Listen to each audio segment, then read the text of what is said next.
Welcome into Camp Randall Stadium on this first Saturday of October and the Wisconsin Badgers Big Ten home opener as they take on Northwestern. I'm Mike Heller along with Scott Nelson, and the Badgers and the Wildcats of Northwestern, two programs that have a lot in common. First of all, they feature the two youngest head coaches in all of college football, both in their first year. The difference is that Northwestern's head coach, Pat Fitzgerald, took over the reins after tragedy in June at Northwestern, and that has made this season quite a bit more difficult for that first-year coach. Yeah, and he's going to get asked that question time and time again all season long. The good thing for both these guys is that they have been groomed for the head coaching position. Fitzgerald just had to take over and think a little bit sooner than he was ready for. Let's talk about on the field. The offensive weapons on both teams really are the story of the day, and Northwestern has a sophomore running back that's been outstanding behind two very young quarterbacks. Yeah, Terrell Sutton's a real deal. He's a 2005 Big Ten Freshman of the Year, rushed for over 1,400 yards. Hasn't been as productive this year as he was last year, but I tell you what, he is still a threat, and he's going to have to be today with the two quarterbacks that he has in front of him. Mike Kafka is going to be the backup quarterback today. It started the first 4 games of the year so far, but has a hamstring injury. Andrew Brewer gets his second straight start. He was a leading rusher last week for them at Penn State. He's a solid threat. They're both big boys at 6'3", 215 pounds, so they can get the job done. On the other side of the ball for Wisconsin, John Stocco. Solid performer, the leader on this team. He's been the guy, the go-to guy this year, unlike in the seasons past. He just had to perform. This year, he's the go-to guy. And he's been looking for receivers all season long. He's found 2 guys the last couple weeks, and I think they're only going to get better. Andy Crooks and Travis Beckham are the 2 guys that really need to step up today, get their job done. 2 defensive guys that have stepped across the ball and have performed very well. You know, it's funny, Nelly, because they call John Stocco's last week performance as a solid performance. 15 of 17, 300 yards, 3 touchdowns, a little bit better than solid. And we'll be ready for the opening kickoff right after this on Wisconsin Public Television. But it is just a perfect day at Camp Randall Stadium, another sellout crowd, and the weather going to be just about dandy, about 61 degrees, winds out of the south, so they'll go right to left, about 13 miles an hour, going to be clear and beautiful all afternoon long as Wisconsin and Northwestern meet. On the opposing sidelines today, they match up as the 2 youngest coaches in all of college football.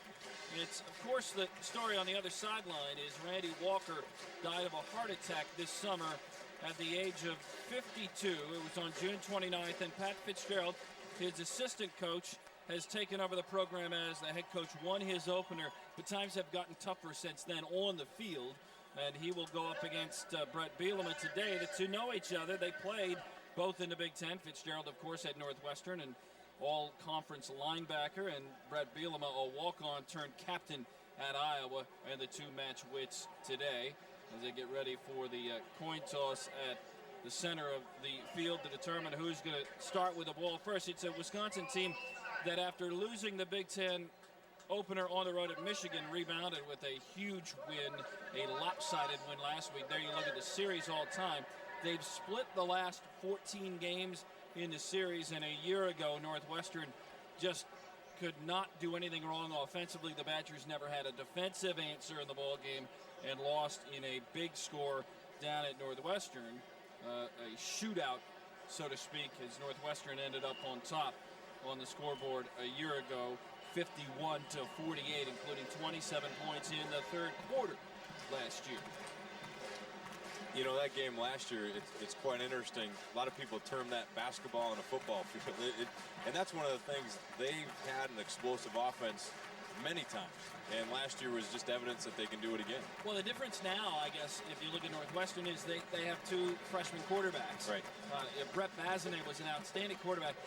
Northwestern runs that spread offense that has really become, you know, the term is pretty vague when you really look at it. Spread offense, the way they run it, their quarterback is really an option quarterback who runs it as much as he hands it off.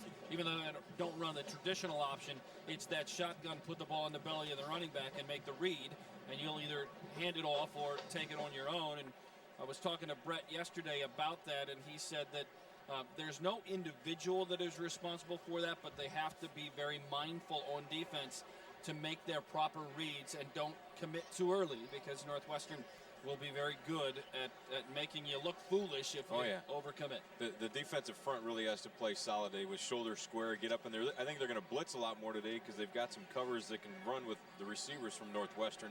but when they do that, they usually send a linebacker, leaving one linebacker to track the quarterback. He's really got to be on his game today, tracking him down.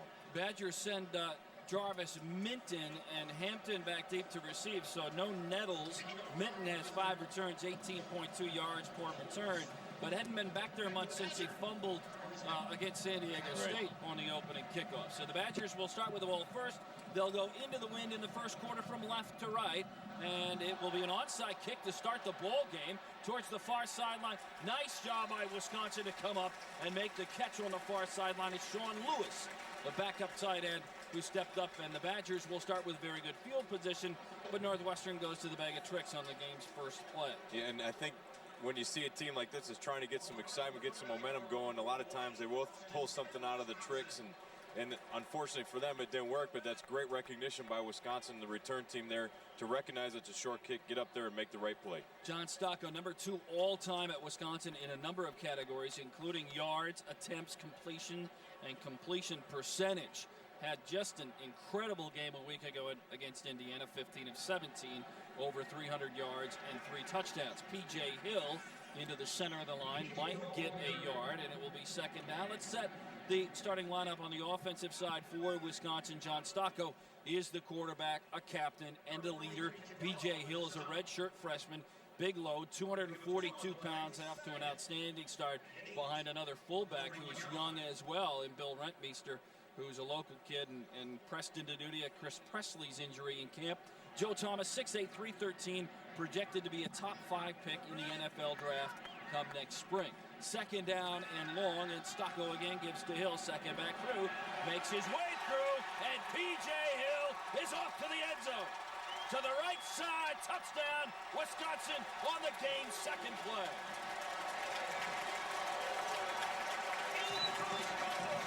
They're picking up right where they left off last week in Indiana, doing things this time on the ground, but P.J. Hill showed his breakaway speed for as big as he is.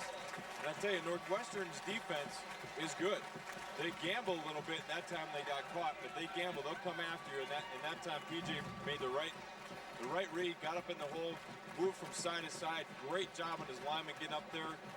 Crooks making a good block to set him free, and then we're off to the races. Yeah, Northwestern really got caught there because Andy Camp pulls from the left side guard position, he doesn't even have to hit anybody, right, and still Hill goes the distance essentially without being touched. We'll see it again. It's a 2-play drive for Wisconsin, 61 yards in a minute and 6, and P.J. Hill, and the Badgers are on the board early. Here, let's watch Andy. You watch this as Andy Kemp pulls from the left guard position. He doesn't even have to hit anybody. Big number 75, looking for somebody to touch. Never had to. Yeah, he gets down to the 3rd level. He ran past the D-line because they were blocked. He's got Crooks and Rentmeester leading up to the 2nd level. He's getting down to a safety. If you get your lineman down to a safety and your back is free, 9 times out of 10, he's off to the races. Great block by Rentmeester, knocking his guy off the ball. And, you know, one of the things when we talked to Brett Bielema yesterday, he said Northwestern likes to put one more in the box than you can block. Right. Well, that time they had too many in the box, and nobody actually touched the running back. Yeah, and Jarvis Minton, number 88, too, getting down where he needed to get to block his guy. They did a tremendous job sealing it off, making their body wide, and forcing the linebackers and the D-line to run around him, not through them. Pat Fitzgerald said in the Big Ten media conference on Tuesday that Wisconsin's wide receivers do about the best job that he's seen of blocking downfield. Yeah, and that's been that way for a long time. You know, we've had a lot of guys, Chris Chambers, Lee Evans, those guys are tremendous receivers, but the things they did so well and why Wisconsin was successful in the running game was because of their blocking downfield. Taylor Melhoff kicking into the wind has put 16 of 29 kickoffs as touchbacks. That one, though, returned from the goal line and hit hard at the 20-yard line. Good coverage by Wisconsin, and Northwestern will start just outside the 20 at the 21, and they trail 7-0. Just a minute 15 into the contest, and the Badgers using a 2-play drive and a 60-yard touchdown run from P.J. Hill to jump out on top of the Wildcats. A big hit there by Tyler Holland, number 30, out of Glen Ellen, Illinois. Freshman making his debut out there on special teams and getting noticed on that one. Andy Brewer, second start as a redshirt freshman from Tulsa, Oklahoma. 6'3", 215, big kid. And he sends the H-back, or the fullback in this case, in motion, and hands off to Tyrell Sutton off the right side. Finds the edge, cuts it inside, and gets the maybe the 26. And let's take a look at the Northwestern offense. They've got a center in Trevor Reese, who sat out all of last year, 6'2" and 295 from Pearland, Texas. Northwestern has 3 players that start from Pearland, Texas. Andrew Brewer getting his second start at quarterback. Aaron Cobb is the tight end, the H-back, as I mentioned before. And their receivers, led by Sean Herbert. There you see the offensive line. Trevor Reese is that center that I talked about. Sat out all of last year for academic reasons. You better have your academics in order at Northwestern. And Brewer now steps up under pressure. Going to get the 30, maybe the 31-yard line. Going to be about a yard short of the marker, so it'll bring up 3rd and 1. Those are some of the things we talked about early here. Is the D-line, when they come in, have to get their shoulders square and stay in their lanes, because if something opens like that, these quarterbacks are adept enough to get upfield and run. Nick Hayden was the defensive player of the week 2 weeks ago against Michigan. He anchors the inside of the defensive line. DeAndre Levy, Zalewski, and Casillas, the fastest linebacking group that Wisconsin has had in a long time. And 2 very solid corners, Young in Ike Iguano and Alan Langford, bolster the Badgers back into the defense with seniors at the safety position. 3rd and about a yard, and off the right side and close to the first down is Terrell Jordan. And we'll just check as the mark comes in from the linesman on the far side, Rick Kruger. He'll walk up and set the ball down, and it is too close to call. In fact, I think it's about the nose of a football short, by the way it looks from here, which would bring up an interesting decision for Pat Fitzgerald, as it would be 4th and 4 or 5 inches. We'll see how they stretch out the chains. And it is short. You're right. This is one. Do you have the confidence in your offense and your offensive line and your running backs to get the job done here? The trouble is, if they don't get it, it's great field position for the Wisconsin Badgers. Well, Northwestern is 2 and 3. They lost their Big Ten opener a week ago on the road at Penn State, 33-7. And they trail 7-0 here. If you don't get this, you're going to be down double digits early. Yeah. And but then again, what do you have to lose? Well, yeah, you don't have anything to lose, and if you get it, it sets the momentum for your offense, gets them fired up a little bit, continues your drive. So Northwestern will go on 4th down this year. They're 1 for 8. The Badgers defensively on 4th down have been pretty good, allowing 2 of 8 in the year. So here we go, 4th down, less than a foot, and Brewer in the shotgun. And we've got movement early, and this is going to go back, and that makes the decision-making process a simple one for Northwestern. This will be motion against the Wildcats, and they will bring out a punting unit now. False start, 74-57. 5-yard penalty, still 4th down. And here comes the punting unit. So a couple of guys moved early. The call made by Bill Lamonier, the referee, and Northwestern will bring out their punting unit. Slade Larscheid. Slade is the punter's name. Slade averages 38.5 yards per kick. He's punted 28 times and just along a 49. He will punt with the win, and the Badgers run 2 receivers deep to receive, and Hampton and Strickland. Bit of a different look. And it will be Hampton, and he bobbles, and the ball's loose on the turf. Who's going to get it? Wisconsin got it back, but for the second time this year, Zach Hampton has muffed the punt, and you just can't do that. Yeah, and that kick was end over end, much more like a kickoff, but with the wind, it plays a little havoc on these guys, but that's the reason you have 2 back there. On a difficult kick, one guy's got to get up there and lead block, the other guy's got to catch it. That's the first job they have, is to secure that football. It looked like it just died on there right at the very end, but Strickland very alert. Strickland recovered, yeah. Very alert on seeing the ball, recognizing, getting on top of it. Well, Zach Hampton did that against Michigan in Ann Arbor just before the half, and it cost Wisconsin 3 points. They did a great job to just keep it to 3, but it was somewhat of a momentum changer in the game. You can't have those things, and he's looking into the sun maybe, but there probably are no excuses accepted on the sideline for Wisconsin. Yeah, their special teams coaches, in this case, is the head coach. That's not a guy you want to come over and try to have to explain that to. A year ago in Evanston, it was a offensive shootout. I think we're going to take a look at last year's highlights from Evanston, Wisconsin, and Northwestern. And the Badgers got off to John Stucco had an incredible game there a year ago as far as yardage. So did Jonathan Orr. 4 touchdown catches, that's incredible. Orr catches that one there, and the Badgers led it early, but Bazinet had a 4-yard touchdown run here against a Badger defense that never found its footing. And a long pass over the middle to the tight end who runs away from the defenders and into the end zone. And then watch Stellmacher miss the tackle here on Sutton. Actually, it was Hampton who came up, put his head down and missed. Yep. And Sutton was off to the races the length of the field. Northwestern built up a pretty big lead in this one. Wisconsin again in the air, but it was too little too late. And Wisconsin fell a year ago at Northwestern 51-48 in what was a tough loss. They've split the last 14 games in the series, but it was a year ago that Northwestern set a school record of 674 yards of offense. Yeah, that's a lot. That's just incredible. And Brett Bazinet is a guy, he was a dual threat. The guys they have this year are a little bit more skewed towards the running game because they're not as accurate passers. But I tell you what, Bazinet was a fun player to watch. I think he was an all Big Ten quarterback and truly the leader of that team right there. Badgers offense has been on a roll. They've scored 30 points in 11 of the last 18 games. Hill off the left side will get nothing, maybe lose a yard. In those 11 games, they're 10-1 that they've scored 30 or more points. They lost last year's game, but we just saw when they scored 30 or more at Northwestern. That's the only time in the last 18 that they've scored more than 30 and lost. You talked about a couple young corners. Both those corners played in that game last year, and I think they did a lot of growing up from that time forward to where they are now. Now they're much more, they can lock down, they can cover just about anybody in this league.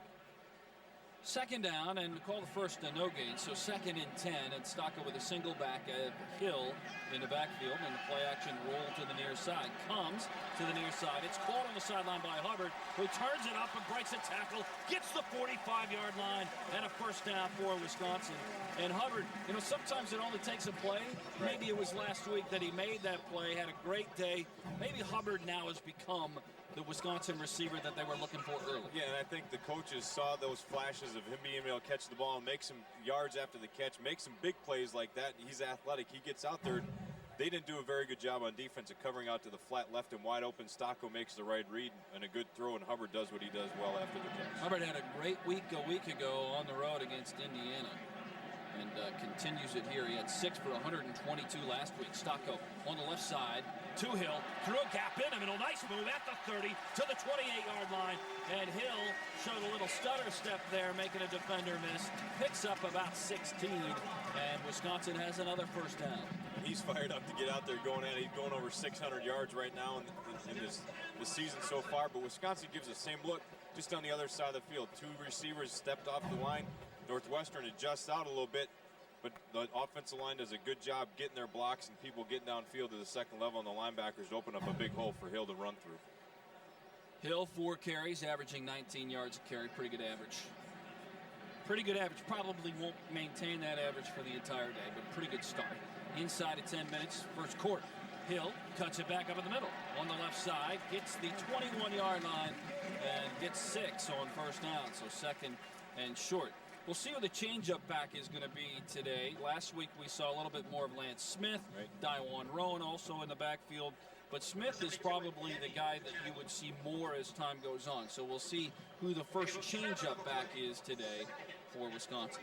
One thing the coaches like about P.J. Hill is he's starting to see things better. It's the game's coming to him where he's not trying to run by guys. He's letting it set up the blocks and trying to get up in the hole where it's created. Second down, and we'll call it 3.5. Stocco to Hill. Hill with a lead block on the left, using it patiently inside the 15 to the 13-yard line. He was just waiting his time behind the big Craig Urbick, 6'6", 326 sophomore. And PJ just waited and waited. And that's the patience that we were just talking about right there, reading his blocks, getting the guys out in front of him. And big Craig Urbick getting out there on a DB, and anytime you can get an offensive lineman locked onto a DB, there's no way he's going to get off. And what Hill's doing so well is puts his hand right on his back, gets up there, I'm going to read, you're going outside, here I go, and I feel the pressure coming in. I'm trying to get as many yards as I can. Might even been too patient there. Had he made that move a little quicker, might have gotten a little bit more out of it.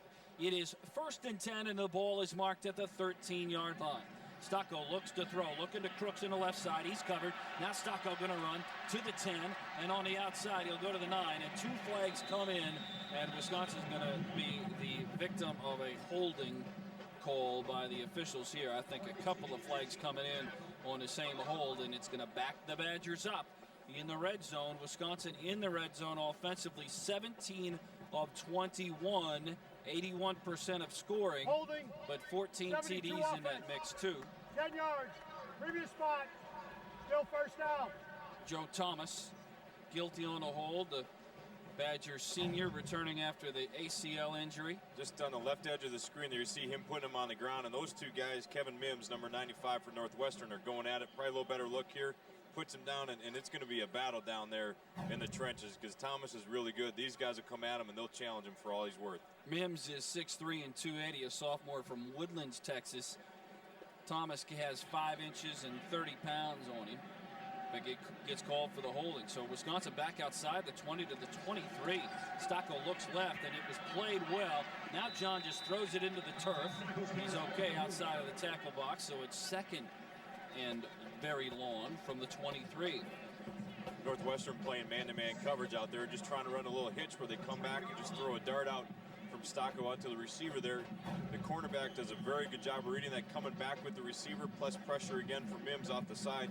Stocko does the right thing, throws it towards the receiver, but a place where nobody can catch it. Well, Marquise Cole, the corner on that side, number 20, is on the Jim Thorpe watch list at the beginning of the year, so he's got talent at the corner position. 5 tackles and a tackle for loss last week against Penn State on the road. Stocko with time in the middle, looks deep right side in the corner and threw it out of bounds.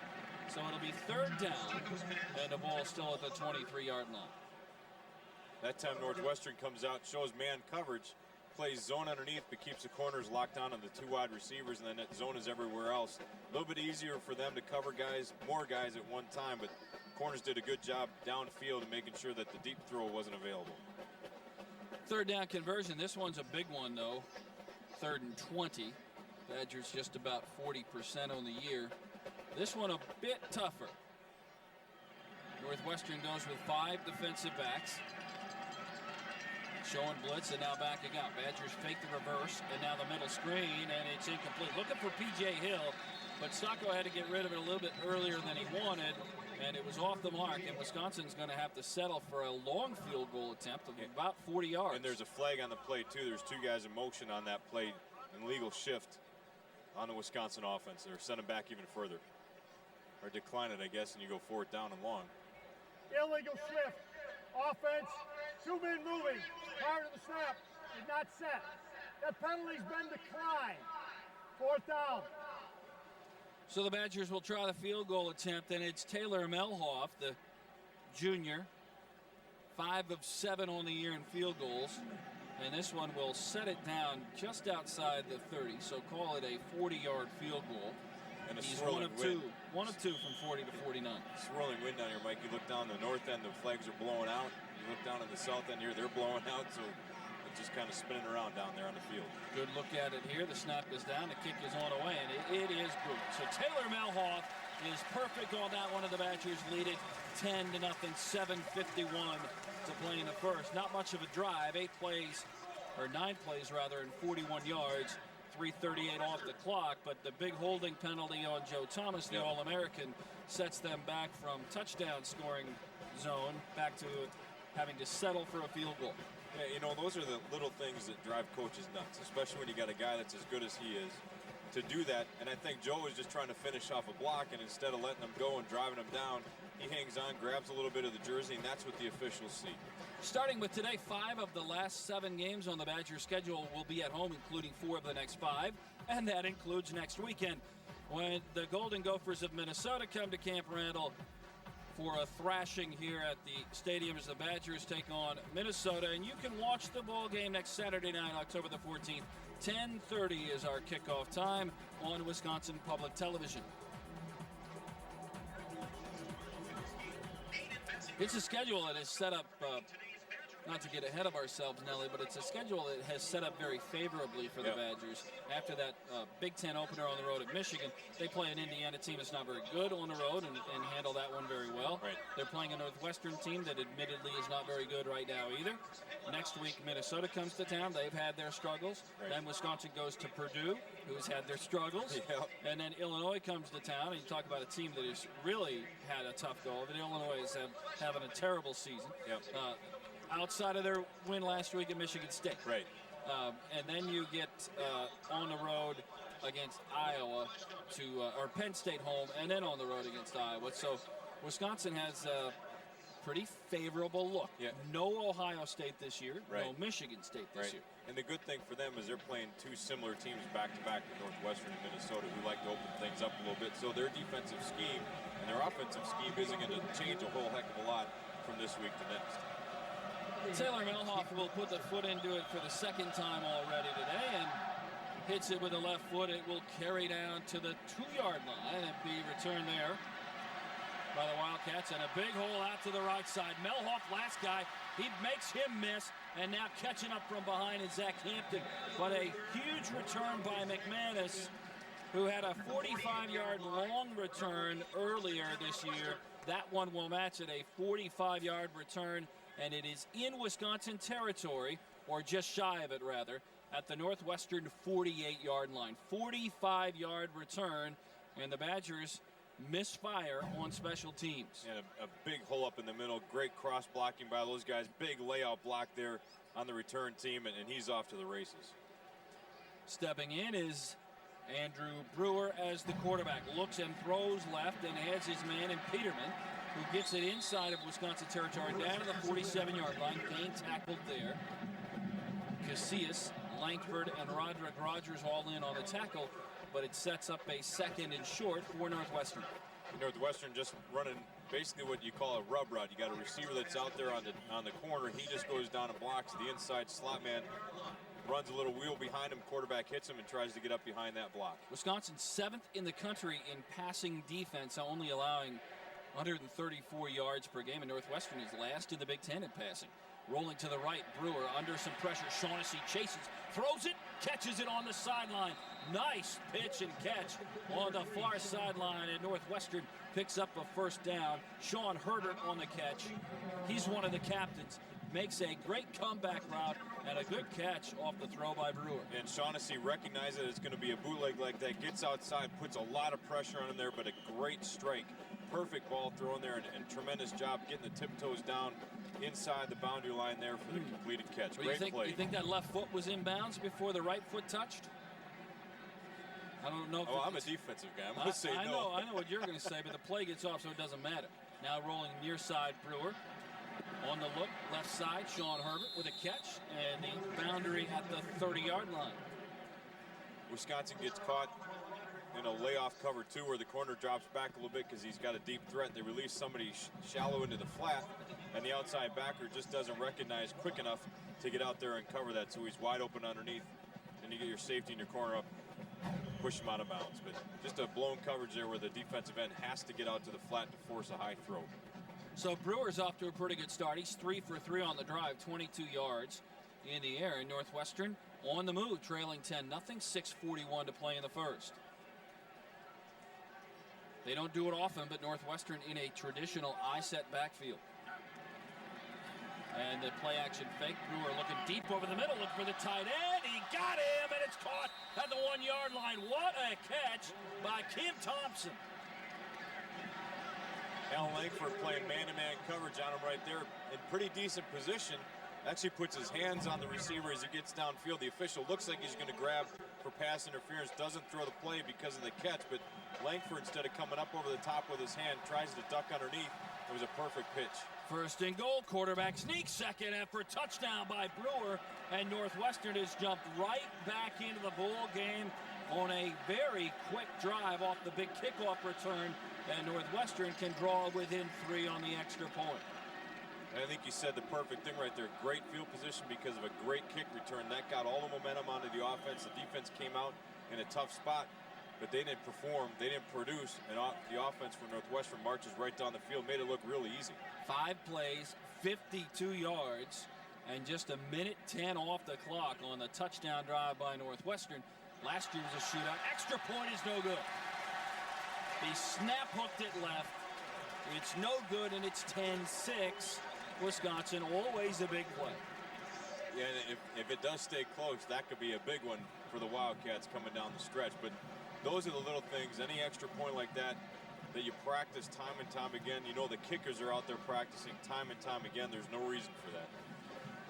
Well, Andrew Brewer, 4 for 4 on the drive, 51 yards, and he was both throws, one on the roll right that he throws with Shaughnessy jumping all down his back, makes a great throw on the far sideline, and then that touchdown pass, or the one that set up the touchdown, to Kim Thompson is just absolutely perfect. Yeah, and those are what he does so well because of his size. He can get out, and he's a runner, but he can also throw on the run, and that's one thing that drew him to Northwestern is the type of offense that they do run. They get out there, they like to scramble around a little bit, and he's talented enough and strong enough because of his size to throw the ball 15, 20 yards downfield on a full sprint.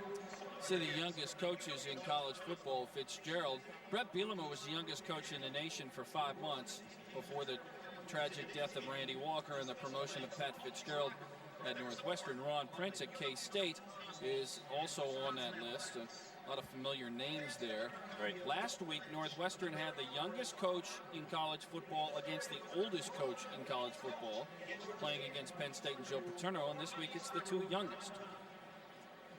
And these are 2 guys that I think relate very well to the players, whether they're on their team or they're recruiting out in the high schools because of their age. They understand a little bit more what those guys are going through and how to tie in some of the things that they're excited about as a 16, 17, 18-year-old young man.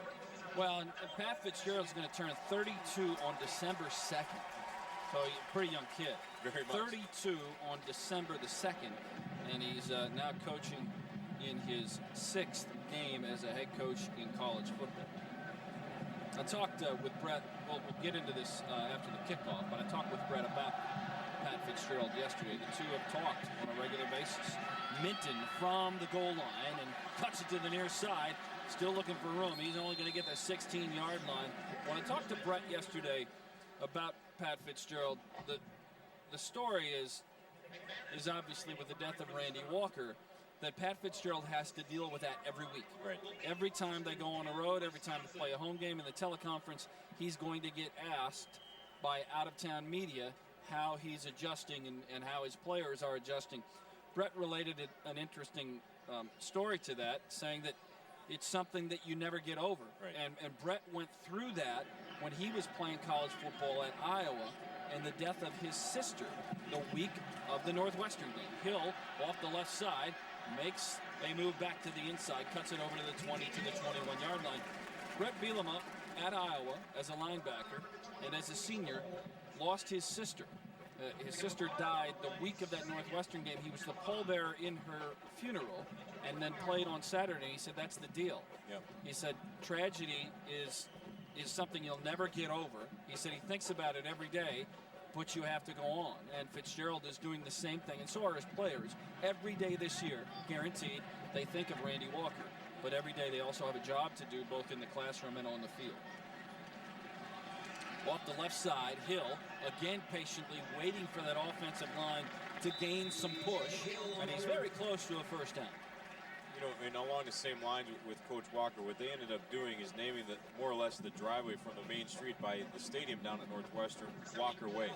So every time the guys come to practice, every time people come to the game, they're going on a tribute to Coach Walker there. And he was hard on the guys, there's no question. He expected the best out of them, but they had a lot of respect for what he did and the excitement for Northwestern football that he generated. And I think that's something that for them to come out here and play hard, it helps continue that legacy of what he had done. It's a first down for Wisconsin. You saw the shot on the jerseys. They wear that patch that says walk on it. Now, P.J. Hill is already over 100 yards for the day, 8 for 102, and he'll get another carry here. Stutter step at the line of scrimmage, gains the 31-yard line, so a pickup of about 5 on first down. You know, it seems pretty evident from what Wisconsin wants to do here.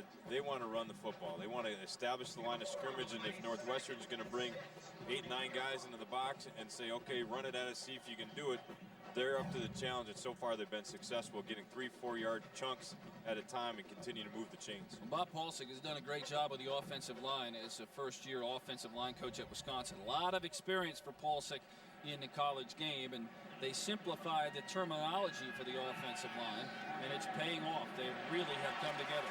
It's the catch on the near side. Travis Beckham, the tight end, gets the 42, maybe the 43-yard line.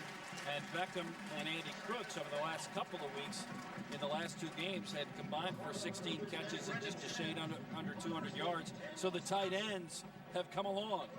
Yeah, they come along very well. And Travis Beckham is 6'4", 219 pounds, but he comes all the way from the far side of the formation there to come out in front, knowing that it's just going to be a naked bootleg for Stocko. Gets down into the flat.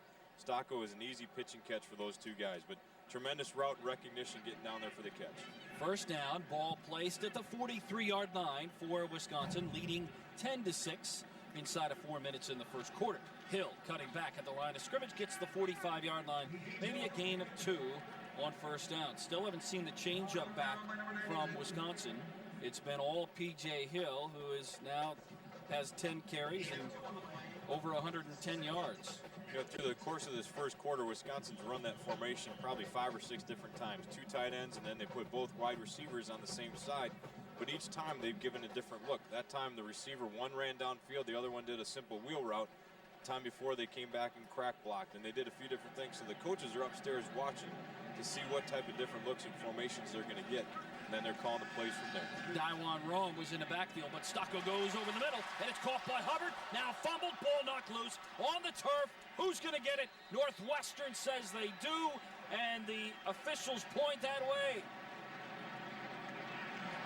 So Hubbard made the catch and then had the ball jarred loose, just knocked out of his hands, and it's picked up by Northwestern, and the Wildcats get the game's first turnover. Hubbard does a good job getting downfield for about a 15-yard crossing route, trying to fight for extra yards, and guy just comes in.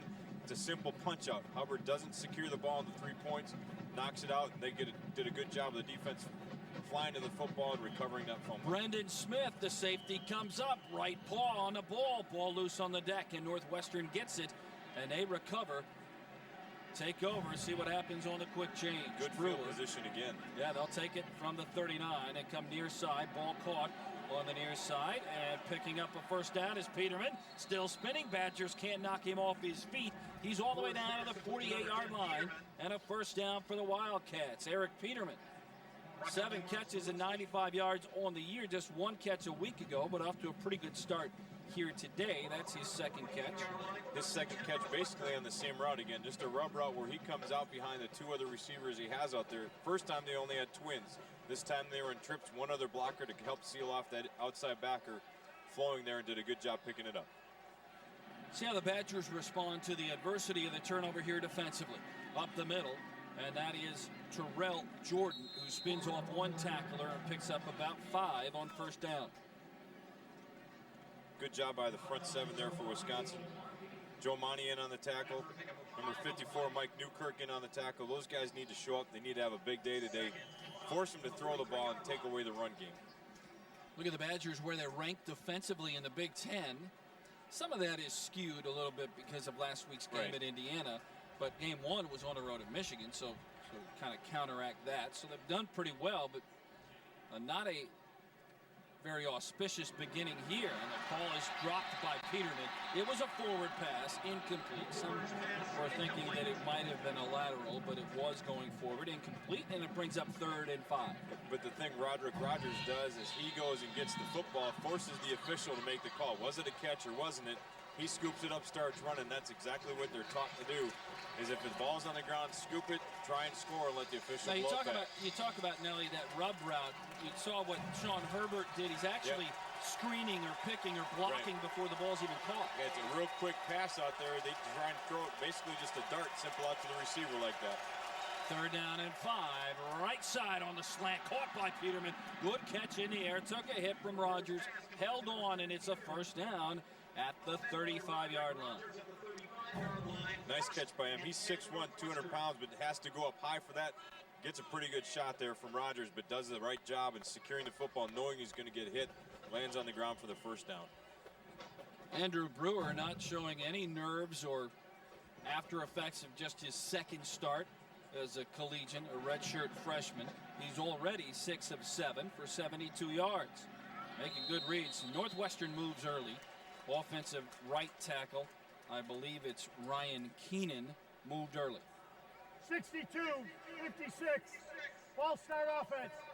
5 yards. Still first down. They called it on both Belding and Keenan on the right side of the line, so it will back him up and make it first and 15. Ball now moved back to the 40-yard line. Sun-soaked late morning and afternoon here at Camp Randall Stadium. Beautiful first Saturday in October. Brewer on 1st and 15. Runs the option right. Pitches it to Jordan. Outruns the first defender. Jamal Cooper couldn't get him from behind, and Jordan gets about 12 of the yards back on that play, and it'll bring up 2nd and short. Eric Petersman, number 10 again, does a simple cut block, and the cut block is on number 2, Jonathan Casillas. You see him down on the ground right there. He's trying to get back up, chase him down. He's the guy who has the pitch man that worked out perfectly. Each guy executed on the offense as they're supposed to. Running back was able to turn the corner for positive yards. Well, Northwestern must be encouraged by how this game has started after trailing 10-0. Now they're in scoring area again. Ball dropped on the near sideline by Herbert. Heard the footsteps of Ike Iwanu and turned his head a bit early. Lost the sight of the ball and incomplete. Makes it 2nd down. And a good read there out by the corner, but you're right. Herbert, one of their top receivers, one of the top guys in their all-time stats as far as a receiver. Solid, good runner and good catcher usually, but that time he felt the pressure coming and peaked just a little bit. I beg your pardon. It's 3rd down. 3rd down, and we'll call it 4, and the Badgers get a little jacked up here. Big play in the ball game early on. Brewer going to roll near side. Looks, and it's incomplete. Early contact, Roderick Rogers, and that is a penalty and a first down for Northwestern. Rogers comes up. Badgers want to say the ball was not catchable. It was high of the mark. It was well overthrown, but the officials meet. Meeting of the minds, huh? Pass interference, defense, spot ball, automatic first down. Oh, we're going to see this one again. I don't have any problem with the call, other than that maybe the ball is well too high to catch. Playing man-to-man coverage from Wisconsin there. He tries to go up over the top of him. I think you got to call it. Unfortunately, I think it is a good call. He's over his back. He hit him early. And the receiver never had a chance to make a play on the ball. So it's a first down, a big first down for Northwestern. Ball marked at the 28-yard line. And that's what the coaches argued. He didn't have a chance to catch the ball because it was uncatchable, but in the judgment of the official, that was the right one. Brewer holds. Nobody's there. Now he runs it off the right side. Breaks one tackle. Loose to the 21-yard line. He's a big kid. We talked about that in the open, Nelly. Both quarterbacks that they run out there are 6'3", 215. So they're going to run through some tackles. They're bigger boys. He ran through the tackle of Zalewski. That doesn't happen very often. But that's one thing they've got to be aware of is they've got to grab cloth when they get through. There's a busted play because they didn't run the play fake. Zalewski reads it, but doesn't wrap up. And those guys will keep running downfield. First quarter going to come to a close. We get a ball game. Wisconsin jumped out to a 10-0 lead. Northwestern has scored, missed the extra point, but they are driving and will continue with the drive after this timeout. At the end of one quarter, it is Wisconsin 10 and Northwestern 6. You're watching Badger football on Wisconsin Public Television.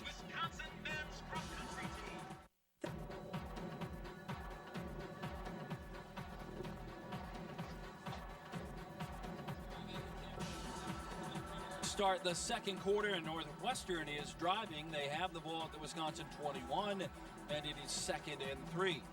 Started out again with great field position, about 60-yard drive, just where they scored from last time, Mike. So here we go from the shotgun where they sit almost all day. Brewer takes the long snap and now rolls one way, comes back the other, and he's got the 10-yard line. Takes a hit, keeps going forward, still on his feet. They won't take him down. Now it's a rugby scrum. Then you always got to be careful. Their guys pushing and shoving a little bit. The big linemen come in and protect their quarterback, as they should do. But officials do a good job, and the teammates help each other out to separate. line up and play again. But it's like a quarterback counter there. He goes one way, comes back the other, and the Badgers had over-pursued. Yeah, Stelmacher hits him, but you're hitting him with smaller guys. You know, the front seven have to fill those gaps and not give such an open hole to make an easy run for a quarterback like that. There you look at the stats so far. Northwestern doing it all in the air, and the Badgers had the big early plays, but now the Wildcats can take the lead on this possession. Right side and off the side is Tyrell Sutton, who doesn't get anything. In fact, he might have lost half a yard back to the 8-yard line, so it's 2nd and goal. Jack Ikaguano in on the tackle on that. They did a good job of sealing off the corner on the sweep there.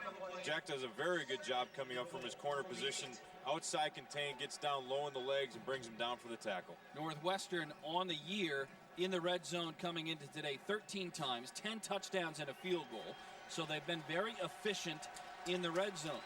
Badgers defense have allowed 6 scores in 10 red zone opportunities. Only 3 touchdowns. Over the middle, almost intercepted. Should have been intercepted. Ikaguano, you got to have those plays when you have the opportunity. Absolutely, you got to step up. Number 9, Ross Lane was the intended receiver. A simple draw fake right there by the quarterback. He looks up, it's simply a one-man route. Ike does a good job staying up over the top, reading the eyes of the quarterback and making a break. But you're right, when you have the chance, you got to haul that one in. Jack, just a sophomore, but he's not unfamiliar with interceptions. He has 4 of them in his career. Could have had his 5th. Should have had his 5th there. It is 3rd and goal, and the ball's at the 8. 2 receivers to the top, one in the motion to the near side. Brewer throws near side, caught at the 5, but that's where he's down. Ball caught by the running back Tyrell Sutton, but it will bring on the field goal unit for Northwestern, and they have a chance now to draw within 1. The field goal kicker is Joel Howells. He's 1 of 3 on the year, making his attempt from 35 yards. All of his field goal attempts have been between 30 and 39 yards. He's 1 of 3. This will be a short one. Call it a 22-yarder from the near hash mark, which does make it a little bit difficult when you're that close and throwing it from the hash. Ball is down, the kick is good, and it is a 1-point game, 10-9. So the Badgers jump out 10-0. Northwestern has answered with the last 9, and we got a football game now. And we do, and that was a good defensive stand for Wisconsin. They let them drive, and when they had to tighten the reins a little bit down inside the 10-yard line, they did that. They had a couple opportunities to make some big plays and interception. They didn't get that job done, but they stopped them on 3rd and short, forced them into a field goal, and that's almost as good as a stop. Even though they scored, they did hold them on a long, long drive. 12 plays, 56 yards, 4:47 off the clock, and the score is now 10-9 Wisconsin. Women's soccer reunion introduction took place just a little bit ago. Program is celebrating 25 years of Wisconsin women's soccer, and the Badgers have produced 14 All-Americans and 21 All-Region honorees in that time. 12 first-team All-Big Ten awards and 4 Big Ten Medal of Honor winners. The program has had 5 academic All-Americans and 70 academic All-Big Tens. Notched their 300th victory earlier this year. Wisconsin women's soccer alumni. This weekend the program is celebrating 25 years of Wisconsin women's soccer. Let's look at what's going on around the Big Ten as we enter the day. Take a look at the standings in the league as the 2 top teams, it used to always be, Nelly, when I was growing up, and then, when you were growing up, even after I grew up, it was always the big 2 and the little 8 and then the little 9 and whatever. Well, and that's the way it is again this year, don't you think? You look at Ohio State, number 1 in the country. Michigan is number 6 in the country. Depending on the poll you look at, they're both 2-0 and 5-0 overall. Everybody else in the league has lost at some point, except for Purdue in the conference. And Wisconsin is right there. And those are the games on the schedule today. Penn State at Minnesota, Indiana at Illinois, Purdue at Iowa. Iowa kind of got it handed to them last week. They really were all jacked about that game against Ohio State, and the Buckeyes kind of went in there and took away all their thunder. Yeah, and that's what they have to respond now against Purdue, who's undefeated in the Big Ten. They've got to come back and have another solid performance against them, because their season starts to dwindle a little bit if they go two in a row with losses that way. But I tell you what, you're right. Ohio State, Michigan are the 2 teams that seem time and time again to be right there. But those are other teams, they reload. They don't have to rebuild. Well, Ohio State playing out of the league against Bowling Green, and Michigan taking a Michigan State team that has struggled. Minton will wisely keep it in the end zone, and the Badgers will start at their own 20. You know, a Michigan State game, obviously when this game airs, right, it's already complete. But what I'm talking about, when we're talking about right now, it hasn't been played yet. Right. It had a lot more luster to it before the season began, but Michigan State, with the meltdown against Notre Dame and then the loss inexplicably last week to a bad Illinois team in East Lansing, Michigan State has, you know, run into some tough times, and Michigan, hopefully for them, trying to take advantage today. John Stocco and the Badgers start at their own 20-yard line, now going with the wind in the second quarter. P.J. Hill runs downwind and downhill to the 30-yard line. P.J. is a punishing runner. Anytime he sees a defensive back coming up to hit him to lower the shoulder that way, he's chomping, ready to get going, and he gets a little momentum going and sends a message there.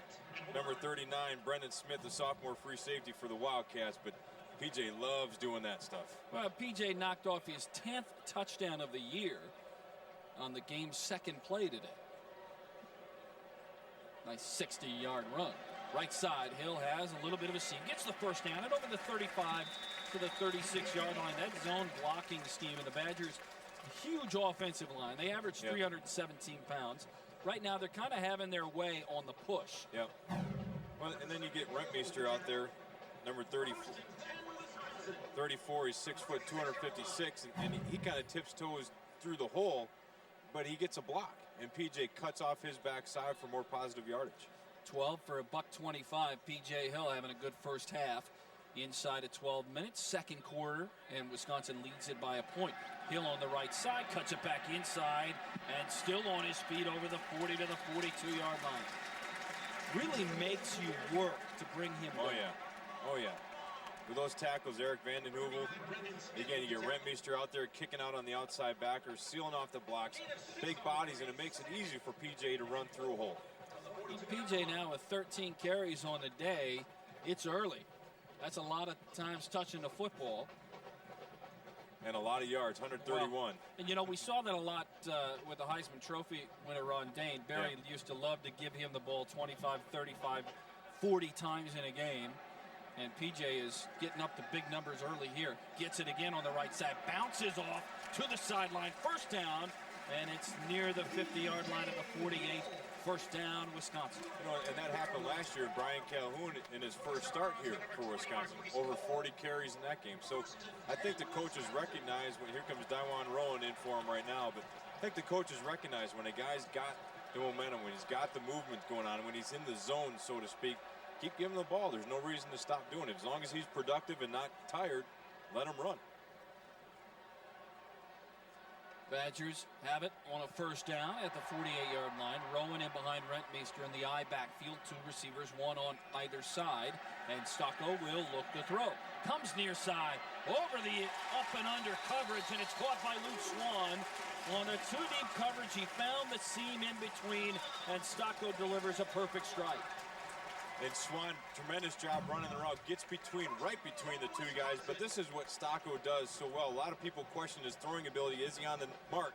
I tell you what, for him to fit that in between two guys, a high and low like that, right on the numbers, right on the money for a first down, that's a perfect throw. Perfect throw. Swan only caught one ball a week ago, but it was 58 yards, and it's the longest pass play of the season for Wisconsin. Now he has 11 catches on the season, and that one a pretty good pickup of 24 yards. Stocco on the fake, has the whole right side of the field, goes to the sideline. It's caught by Hubbard, who fumbles again, and Northwestern has it. Paul Hubbard, wide open, cut it back up, didn't secure the football. Henry Mason's going to have a conversation with Hubbard at the sideline, and Hubbard's a little wobbly walking off the field. He's not walking a straight line. Yeah, you see some medical personnel probably come to him pretty quick, but Stocco right away went out there to talk to him and try and console him, but he got hit pretty good there. Trying to make an extra move. Beckham's coming over to do a lead block. He actually knocked it out himself. Officials timeout on the field. Injured player. Well, now they're attending to Hubbard near the Badger sideline, but he's on the field, and he's having a hard time staying upright right now. It looked like he knocked the ball out himself on that. Initially, I think the ball was knocked out when he made the in cut, and he lost control of the football and never regained it. Trying to get it, and he dropped it. And looked like at the end of that play, he got hit and then got kicked again right in the face mask as everybody's coming in to scramble for the football there. There's the ball going out there, and he never put it back in. Yep. He was trying and never got it in. There's that's the hit. right there. Yeah. That'll make you a little wobbly. Oh, yeah. Well, 2 big turnovers, and he was wide open. The Badgers driving for what, looks to be another score, but it's the second big turnover of the football game, both involving Hubbard. They also had a muffed punt early that they were fortunate enough to recover, but it's 3 times they put the ball on a turf today. They've lost 2 of them, and those are big plays in games against teams that you should beat. Well, especially when you've got some momentum, you've got a good drive going, you're running the ball, you're throwing the football, you're dictating pretty much what you want to do, and then something like that happens. The sudden change and the big turnover really puts your defense in a bind. Luckily for them, it's forced them about 80, 81 yards to drive here. I don't know, just by judging, not to be premature in this, but just judging in Hubbard's reaction to the medical staff on the sideline, I don't know if we'll see him again today. Yeah, Usually they're pretty careful on concussions and or guys that are knocked out for short periods of time.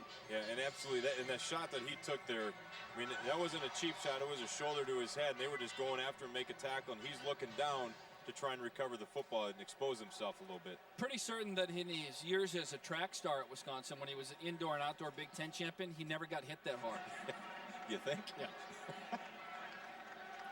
So Northwestern takes over, 10:40 to play, second quarter, and the Badgers lead it by a point at 10-9. And Brewer having an outstanding day at quarterback, 7 of 10 for 75 yards. In the shotgun, set to take the snap and faking it and throwing it deep on the left sideline. It is incomplete. Good defensive coverage on the sideline there by Wisconsin. Zach Hampton in on the coverage. The coaches from Northwestern are wanting a hold call, but that was good coverage. He read the out, read the up, started running with him, and just put his shoulder into his body that way and just cut him off, didn't allow him to get down to the football. Well, and the Badgers having to play 5 defensive backs a lot against the Northwestern spread offense, and Hampton is the 5th defensive back.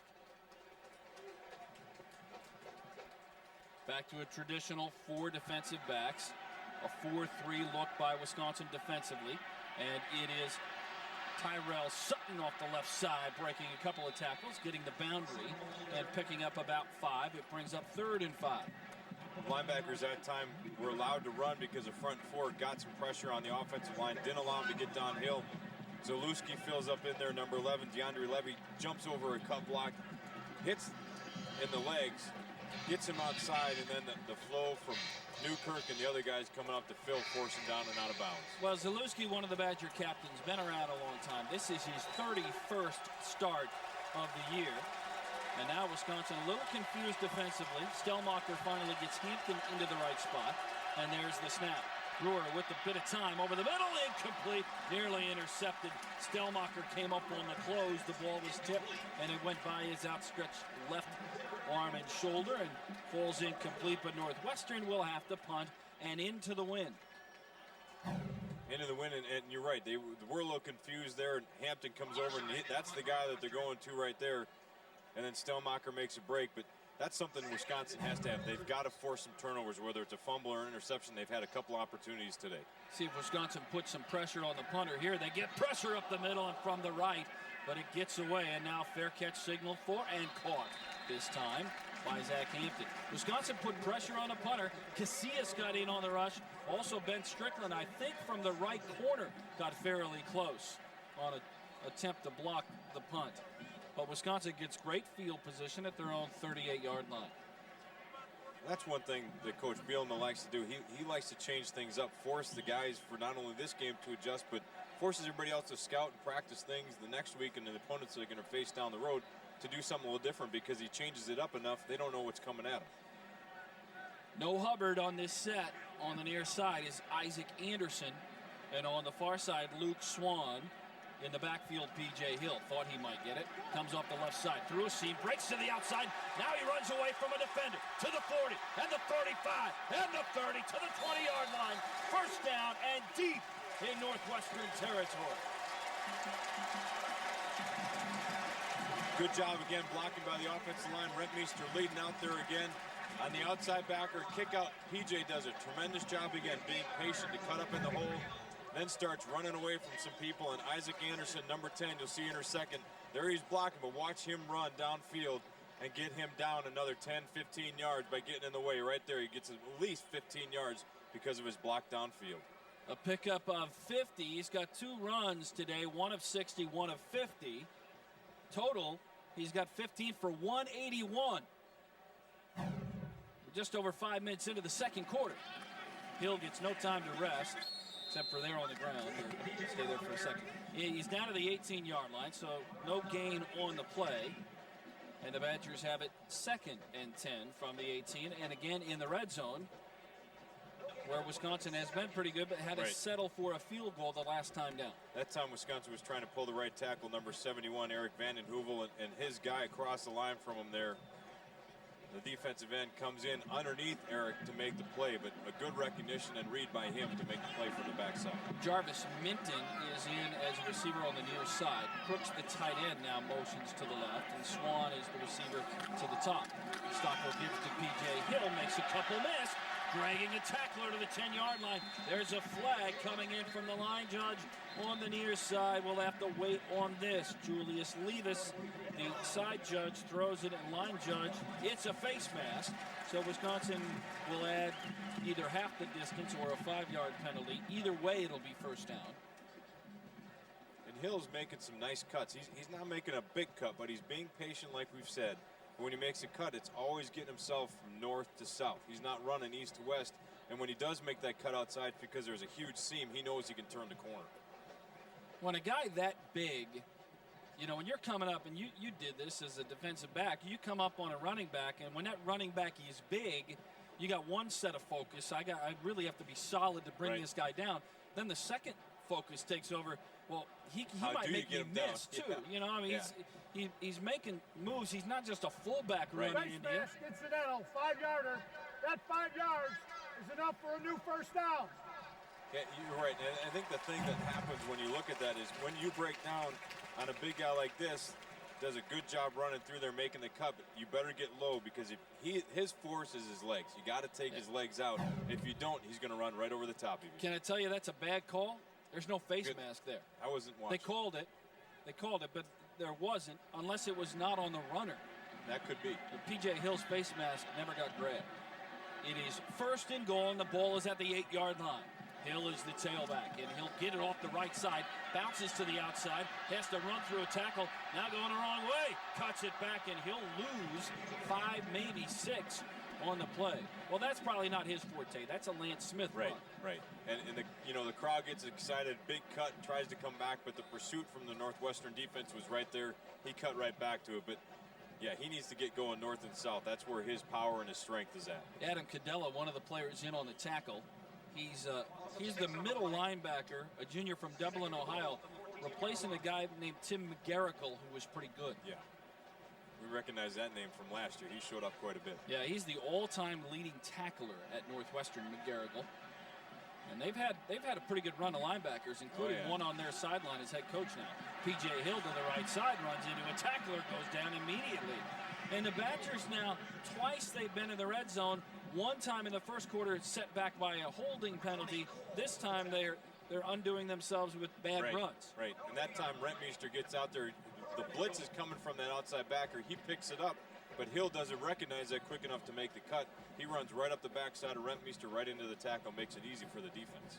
When you get in a red zone like this, you hate to come away with field goals, and Badgers going to have to come up with their 14-yard play. That one in the book that says 14 yards and a touchdown, that's the one they're going to go to now on 3rd and goal from the 14. 7 minutes to play in the first half, and Stockwell looks to throw. Throws to the far sideline in the end zone in the corner. Isaac Anderson, touchdown, Wisconsin. Luke Swan make it on the catch. Luke Swan goes up and out-jumps the defensive back and makes the play in the corner of the end zone.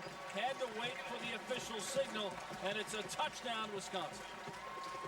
You know, when you listen to the coaches talk about Luke Swan, he's nothing fancy. He just runs great routes. And this time you see him, here comes the ball, but he's a competitor. He will go get it. Does a great job of sealing off the defender there, bringing it in for the touchdown. But a perfect throw and then an adjustment by the receiver to go get the football. First touchdown in the career of Luke Swan, and the extra point is good, and Wisconsin comes away with 7 when it didn't look like they would, and that's a big play in this football game. Well, that's the 14-yard play I think that you talked about. The 14-yard and touchdown. Yeah, that was a good call by your part. But I tell you, Swan is a guy that the coaches have loved. He's not a big guy. He's not a fast guy. If you catch him on the 30-yard line, he's going to outrun everybody for 70 yards. I don't know, but I certainly know that he's a competitor and he's having fun playing football. And right there you can see the excitement he has. That's my ball. I'm going to get it. You can't have it. We're scoring 6. Well, it's a safe throw, too, by Stocco because there's really only one guy that can make that play. Right. And he puts it in a perfect spot, the only spot where it's just Swan that can get it, and it's really an awfully good catch. And Luke Swan, a junior from Fenimore, with his first college touchdown. It's a big one in the context of this game. 17-9, Wisconsin leads. 6:55 to play in the half. A 6-play, 62-yard drive in 3:13, set up by the 50-yard run from P.J. Hill. Stocco had a lot of time there. They're starting to once again control the line of scrimmage up front there, and that gave Stocco the opportunity to step back there, look things over, knew where he was going to go, and then lofted it up there. But they need to do those things consistently now from here on out. Well, John Stocco's got 21 to go to get Darrell Bevel. That looks unlikely, but he has now moved into a tie, number 2 all-time at Wisconsin with Brooks Bollinger in career touchdown passes, and Randy Wright also tied. Randy played here in the early 80s, but pretty good bet Stocco is going to be number 2 all-time when it's all said and done. You know, you look at that list, and Wisconsin under Barry and now under Coach Bielema, they're a run football team. Well, part of those 5 top guys are quarterbacks that they've produced here. 2 are backup quarterbacks in the NFL right now, and 1 is an offensive coordinator in the NFL. So I'd say those are some pretty talented guys they brought in. Melhoff will put the foot into it, and it will carry 2 yards deep in the end zone, and Northwestern will come out against the better judgment of the up back. And to the 20, 21-22, through another tackle outside the 30, still on his feet, hit hard from behind and down at the 33-yard line. Big time return for the second time today. Northwestern gets a big return and pretty good field position. And that just goes to show you how important special teams is. Instead of starting having to go 80 yards, now they've got to start and they've got to go, 65 yards here? And that's just fighting, clawing, scratching for whatever you can get for positive yards to give your offense a chance to get down the field. Well, it's bad tackling, too. Oh, yeah. McManus running through some tackles. He should have been down, and Wisconsin will they'll visit that in film study. You know that special teams is going to get another heavy look on the 2 big kick returns so far today by Northwestern. Brewer rolls to the left, has time, steps up, throws it out of bounds. Good coverage on the far sideline. He was trying to get it out there to Herbert, and the Badgers had him well covered. You know, one thing that Wisconsin has to watch for, every now and then they'll put that up back or that H-back that you talk about right behind the center and motion him out. At some point, they got to be ready for a quick snap, a quick dive from him or reverse or something that way, because every time that he's there, it throws a little different wrinkle into what the defense and the offense have to adjust for. Badgers have 275 yards of total offense to just $1.25 for Northwestern. And it's 17-9. The Badgers with an 8-point lead. Levy in the backfield, and Casillas comes up and levels the hit. DeAndre Levy was back there almost before the running back had his hands on the ball. And it looked like they were running a blitz from the left side corner there. He's coming up, he reads it, he gets up and through the hole. The fullback misses the block, and then he gets laid out by Casillas. But a good defensive call, and sometimes you get lucky that way. You make the perfect call against the play that you wanted to run against, and everything falls into place. A pair of sophomores on the outside linebacking positions for the Badgers. Casillas, a sophomore from New Brunswick, New Jersey. Levy, a sophomore from Milwaukee, Vincent. 3rd down and 14, and Brewer under pressure. Gets away from Cooper. Tries to get away from Shaughnessy. Can't do it. Shaughnessy yanks him down at the 18-yard line.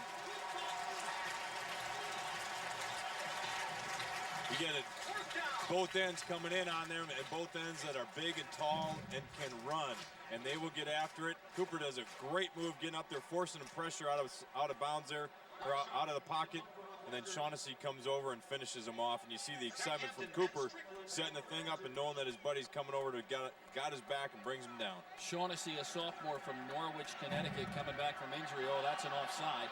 You've got yardage to give up here, but this one's a free punt, so to speak, for Northwestern. Caught at the 50. I think they'll take the penalty on that and re-kick it from 5 yards further up the field.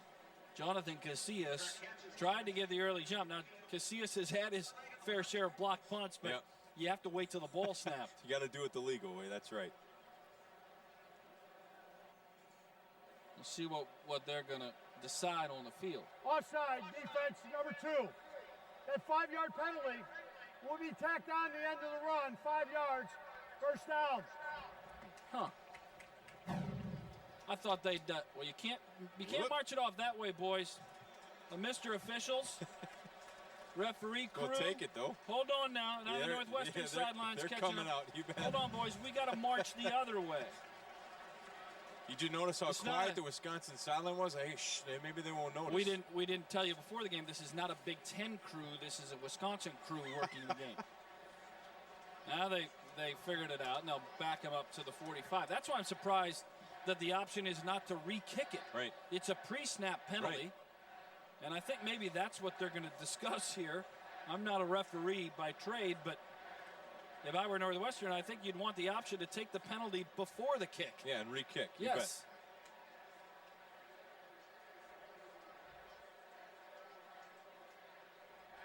The 5-yard foul against Wisconsin moves the ball back 5 yards. All right, so the Badgers will start at their 45-yard line. I won't try to understand it. And 4:46 to play. No, we won't. 4:46 to play in the first half, and the clock now runs in the change of rules this year. Stocco under center. P.J. Hill is the tailback behind Rentmeester, and he'll get it off the right side with a lot of room to work. He'll get close to the 50. And the Badgers really controlling the offensive line of scrimmage. They own the trenches right now. Every time P.J. Hill touches the ball, and he's running between the tackles, he's got yards to work with. Yeah, and they're resetting the line of scrimmage. Simply what I mean by that is they're making the line of scrimmage about 2 yards downfield, and makes it easy for PJ to see where the holes are and to make those cuts. Hill now approaching the 200-yard mark, 20 carries and 184 on the day so far here in the first half. Stocco under center, and Hill is the only back behind him. Gets it on the left side, cuts back through the middle, gains the 46. He's about a half a yard short of the first down. So it'll be 3rd and less than 1.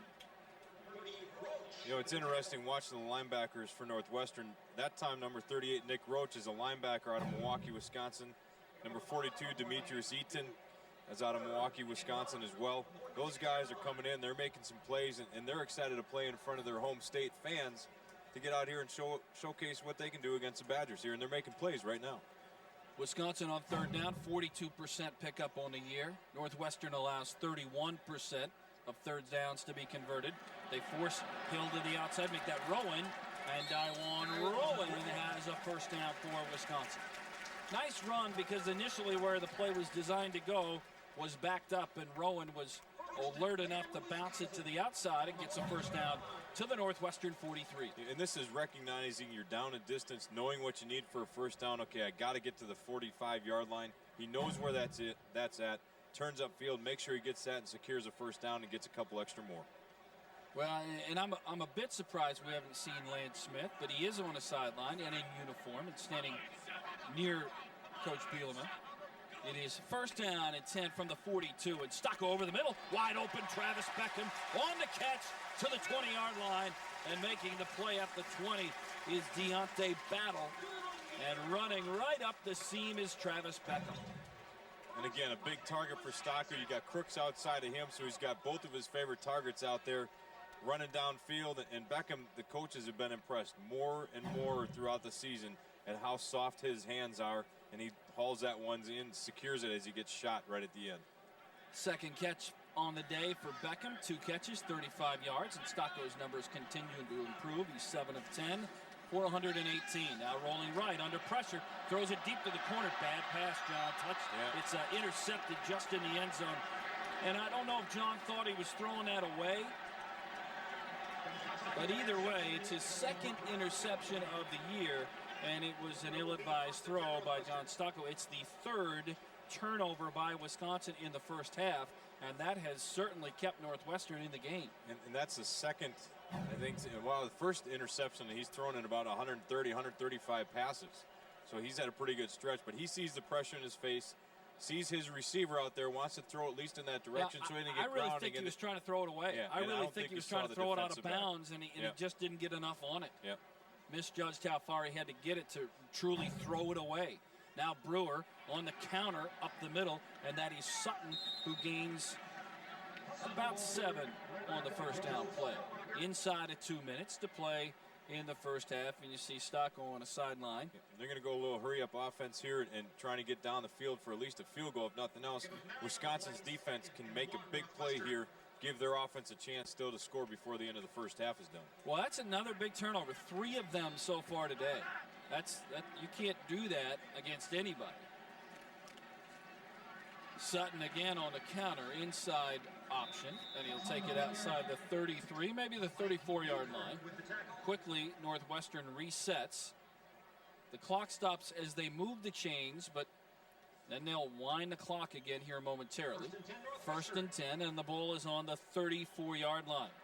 Badgers a little confused defensively. Coming to the near side is Brandon Kelly. Now flushing is Brewer, who gets the sideline, now stays in and gets almost to the 50-yard line. So 1:17 to play in the first half, and Northwestern going to try and make something happen off the 3rd Badger turnover of the day. Yeah, and the Wisconsin got caught running a stunt up front there with their front 4, doing a little crossing X route is what they called it, with the defensive tackle coming inside. Just a stunt there by Hayden. He starts putting pressure on, but Newkirk can't get off the block. There's a big hole for him to run. And Zalewski gets caught flat-footed, can't make the tackle on the quarterback. Badgers in the traditional 4-3. 4 defensive backs, now back off a little bit. Kelly wants to flush out, screen near side. Casillas comes up and rips his man down at the 46. Tyrell Sutton couldn't get away from Jonathan Casillas, and Northwestern will take a timeout. Timeout. Northwestern. First team timeout. Sutton gets outside as offensive line that are coming out there. One gets tripped up. Newkirk trips up one of his guys and allows Casillas to come up and make the tackle. But he set up just a little too wide where his lineman couldn't get out in front of him and protect him after he caught the ball. Casillas has been the biggest play defender for Wisconsin this year, with 5.5 tackles for losses coming in, and there's number 6.5 there. As Wisconsin, they got some speed at the linebacker position, especially on the outside, but Zalewski is pretty fast on the inside too. We've got just a moment here. Let's take you through one of our trivia questions, and this was something that Nellie wasn't aware of until yesterday afternoon, so we only had 12 hours in which to research the answer. When was the last time Northwestern was ranked number 1 in the Associated Press poll? That's the question.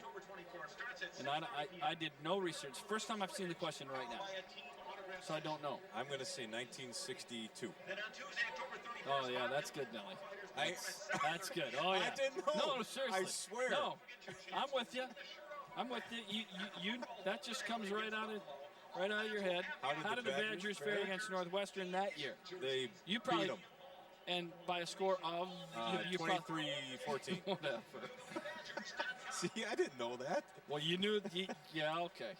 I'm done with this trivia junk. It was either 62 or 63. You see these trivia questions. It doesn't come on the sheets that I get the day before, but on yours, it comes with there's a sack inside the 40 to the 39-yard line, and Wisconsin now pins Northwestern back, and the Badgers, I believe, are going to take a timeout. Timeout. Wisconsin. First team charge timeout. Well, they got pressure with just a 4-man rush. They stunted, but they didn't have to bring anybody else. They got pressure from a number of different spots. Kelly never really had a chance. He goes down, and a sack partly credited to Jason Chapman. That drives defensive coordinators Our offensive coordinator's insane when you see a front like that get pressure on your QB. And apparently we have part 3 to the question. What other number 1 ranked team did UW play that season? And what was it, 1962? Would it have been UCLA? USC. USC. Okay, in a Rose Bowl.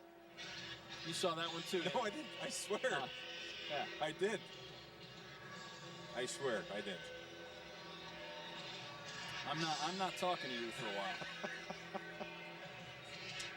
while. 1 minute to play, 60 seconds in the first half. Badgers on top, 17-9, but Northwestern in a precarious spot. 3rd and 19. The Badgers took the timeout to stop the clock there. I think Wisconsin would like to see if they can get the ball back and make something happen in the final minute of the first half. They've gotten pressure on the quarterback the last couple of plays, and Brewer on the counter, and that is DeAndre Levy flying in from the left edge, and Wisconsin again will take the timeout. Wisconsin, second team timeout. And the chess game continues here. Who's going to outwit who? And I tell you what, the offensive line all slides left. You want your running back to come over and pick up the blitzing protection. He's late on that.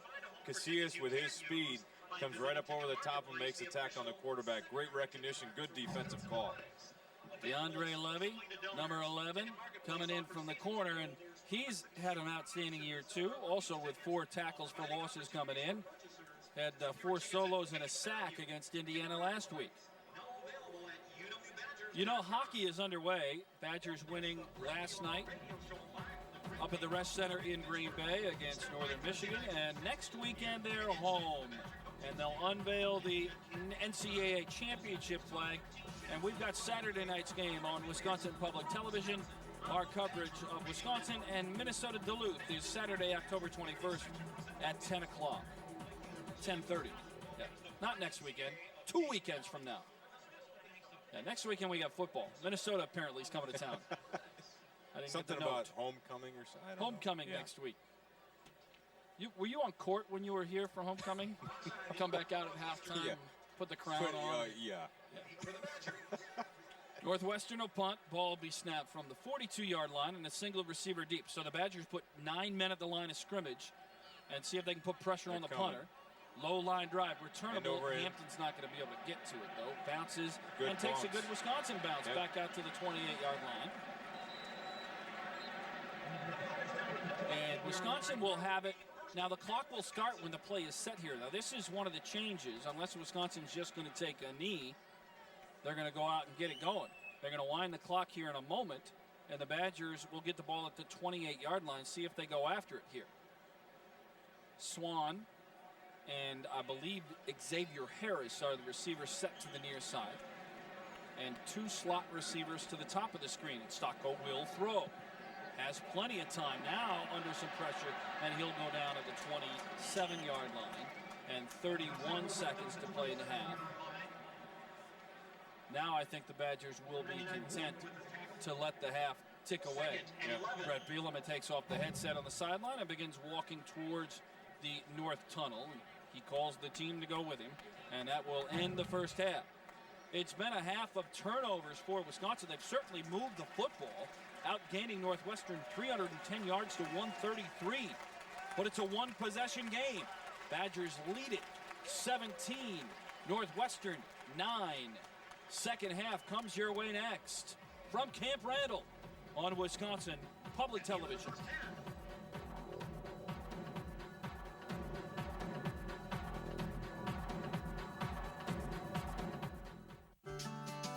You're watching Wisconsin Public Television. Presentation of Badger football on Wisconsin Public Television is made possible in part by Goodman's Jewelers.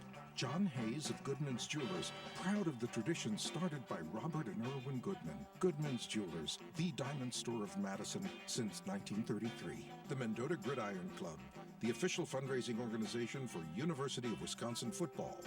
University Athletic Department, with official information about Badger athletics on the web. The Wisconsin Alumni Association, connecting, enriching, and serving UW-Madison alumni and friends for more than 140 years. UWalumni.com. And by the Badger Fund, the Wisconsin Athletic Department's annual fundraising program, 14,000 donors, supporting 750 Badger student athletes.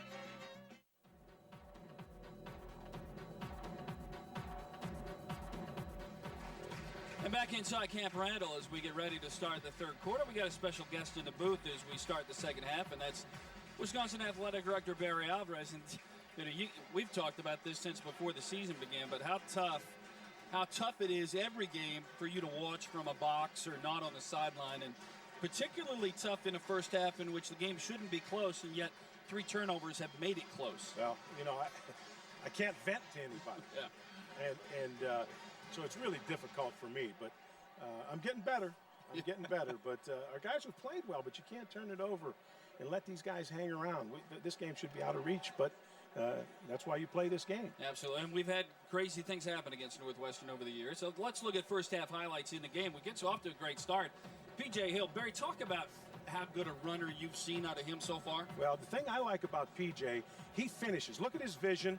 He accelerates through everything, and now he shows some speed where he outruns everyone. But his legs are always churning. He's always got his eyes up. He has great vision.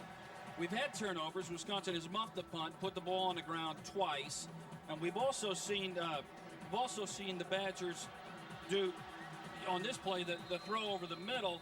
Good throw by Brewer, kind of a young kid at quarterback, sets up a touchdown. But now we see the 2 fumbles by Wisconsin's Hubbard. And Barry, you've seen something that in common on both fumbles. Well, look where the ball is. Look at the ball placement. You want the ball high and tight. You want the tip covered. You want the ball high on your chest. He exposes the ball. Watches the ball. He comes out. The ball's out away from his body. He's not protecting the football. He's exposing it. And then we see another long run by P.J. Hill. This one is about 40 yards. And it comes on the near sideline. Again, running through tackles, Barry. He is. And you know what? There were blocks on there. They weren't vicious blocks. They were position blocks. He set things up very well and read them, and then again accelerated through everything. This is a good pass by John Stocco, and Luke Swan, a very good position receiver. I had a good look at this. That ball was in the air before Luke made his final break. It's impossible to cover. And there's the bad pass by John, and I guess you'd have to talk to him, which you would have done at half, to find out what he was trying to do, if he was trying to throw it away or he just made the mistake putting it up. John's smarter than that. John's a veteran, and it surprises me to see that. Taylor Melhoff kicks it into the end zone, and Northwestern will start the second half in the third quarter, going into the wind and north to south, left to right, as we get it underway. And Barry, this is we've talked, and everybody does every week with Northwestern. It's a cross they have to bear this season with the passing of Randy Walker unexpectedly this summer. Pat Fitzgerald has inherited an opportunity to coach, but a very tough first year on the job. To be prepared in a week. He basically had a week to start meetings and get a team ready. And particularly at that young age, it's very difficult. Brewer on an option with a lot of room and out to the 44 yard line. It's one of the things that this Northwestern offense does, Barry, is they run that essentially an option from the spread formation. The quarterback is another running back. They make you cover the field. You've got to cover all 4 of those wide receivers. You've got a linebacker inside with the running game. It's a 1-back set, but with the quarterback as a running back, it's really a 2-back set. So it really creates a lot of problems. There's a lot of seams across the front. Brewer is just in his second start. They've got 2 redshirt freshmen as their quarterbacks, and Brewer is the one that started last week in this because of an injury to the other quarterback, Kafka, and he runs through a tackle to the outside and into Wisconsin territory at the 47-yard line. Big kid, and they've done that a lot with the quarterbacks you've seen at Northwestern over the years, Kustok and Brett Bazinet. They've got some strong runners. Well, Bazinet was the key to their offense a year ago, which had to set about every Big Ten record. You can see they're coming out this half. Looks like they want to use the option game, get us out on the edge, option our 5 technique or our defensive ends, and make the linebackers chase them. Badgers step up and come on a blitz. Ball comes out near side, bouncing. It is a forward pass. It's incomplete. Throwing it out on the wide to Sean Herbert, but bouncing it on its way. Badgers got to blitz in there and make Brewer hurry that throw. That's Matt Shaughnessy coming off the edge to disrupt him just enough. What would I'm not asking you to talk as to what they would have done in the locker room. What would what would the message have been in the locker room at halftime today? My message would have been we're playing good football on both sides of the ball. We've given up a few plays on defense, but offensively, stick to your knitting. We're doing a lot of good things, but you got to protect the football. That's what we're fighting about. It's 3rd and short, and they come near side. That's Sutton coming to the near side. The Badgers get him down. Casillas in on the tackle. Zalewski there to help. And up front, it was Nick Hayden who spread it out, and Northwestern is in a position where they have to make a decision. Down 8, you'd think they'd punt it, and they will. Ball near midfield, and the Badgers bow their neck on a 3rd down play. That was a good hold, and you can see our defensive end strung that out. Nick Hayden flattened it out, and you have Zalewski pressing the line of scrimmage and gets the run through. He gets the run through and forces the play. Excellent defense. Wisconsin has put pressure on the punter a couple of times so far today, but this time they look like they'll play punt safe. I think this is a vulnerable formation, a vulnerable team for a block. Low line drive towards the near sideline. Looks to be close, bouncing and into the end, so Badgers catch a break. Barry, the book is called Don't Flinch. It's been out in the bookstores since mid to late summer, and I just finished reading it in the last week. I just picked it up a short while ago. What's been the feedback you've gotten on it? It's been very positive, from friends to people that I don't know, talking about how they've enjoyed the book. It relates to a lot of different people. I talk to people in the business world, how they can get things out of it as far as leadership, motivating people, and it shows you how to, my trail through the coaching ranks, starting at the bottom and working through, and how I formulated my philosophy and stuck with it. Well, and I talked to Brett about that yesterday, because you reference in there that Hayden would never go good against good in practice, but Lou Holtz always would. Talked to Brett about that philosophy, and he goes good against good. You did that when you were here. Right. There's a lot of different ways to get the job done. There's not just one way to be successful. And that's what I learned from working with those two coaches. And you have to decide what you believe is best and then hang your hat on it. Badgers have it for 2nd and 8 now. They're on 22 and off the right side. Hill again bottled up. Not getting a bunch of movement on that line on the first 2 plays of the second half. And now in 3rd and long, John's going to be forced to put it up. But the spot to look for, if you want to find out more information about the book, buy it online. The other information, barrysbook.com. And it's in all the bookstores. Mike Lucas did a great job working with you on that book, and it's really a very entertaining read. Mike did an excellent job. And the one feedback I do get, people say, it seems like I'm sitting here as I read the book talking to you. Yeah. Which it's a compliment to Luke. Well, and one of those things you did in the book, we'll talk about that after the 3rd down play. Big play for Wisconsin early in the 3rd quarter. John has plenty of time, throws over the right side, Beckham on the catch, outside of the 40 to the 45-yard line. Good throw by John Stocco into a tight spot, and a good catch by Travis Beckham, who is caught on to being a tight end. He's going to be a good receiver. He's a good receiver right now. That's a difficult catch. You had to concentrate on the ball. That's the old tip drill, or you wave in front of the receiver so he doesn't flinch, keeps his eye on the ball, and concentrates and makes the play. But a good throw, good 3rd down conversion.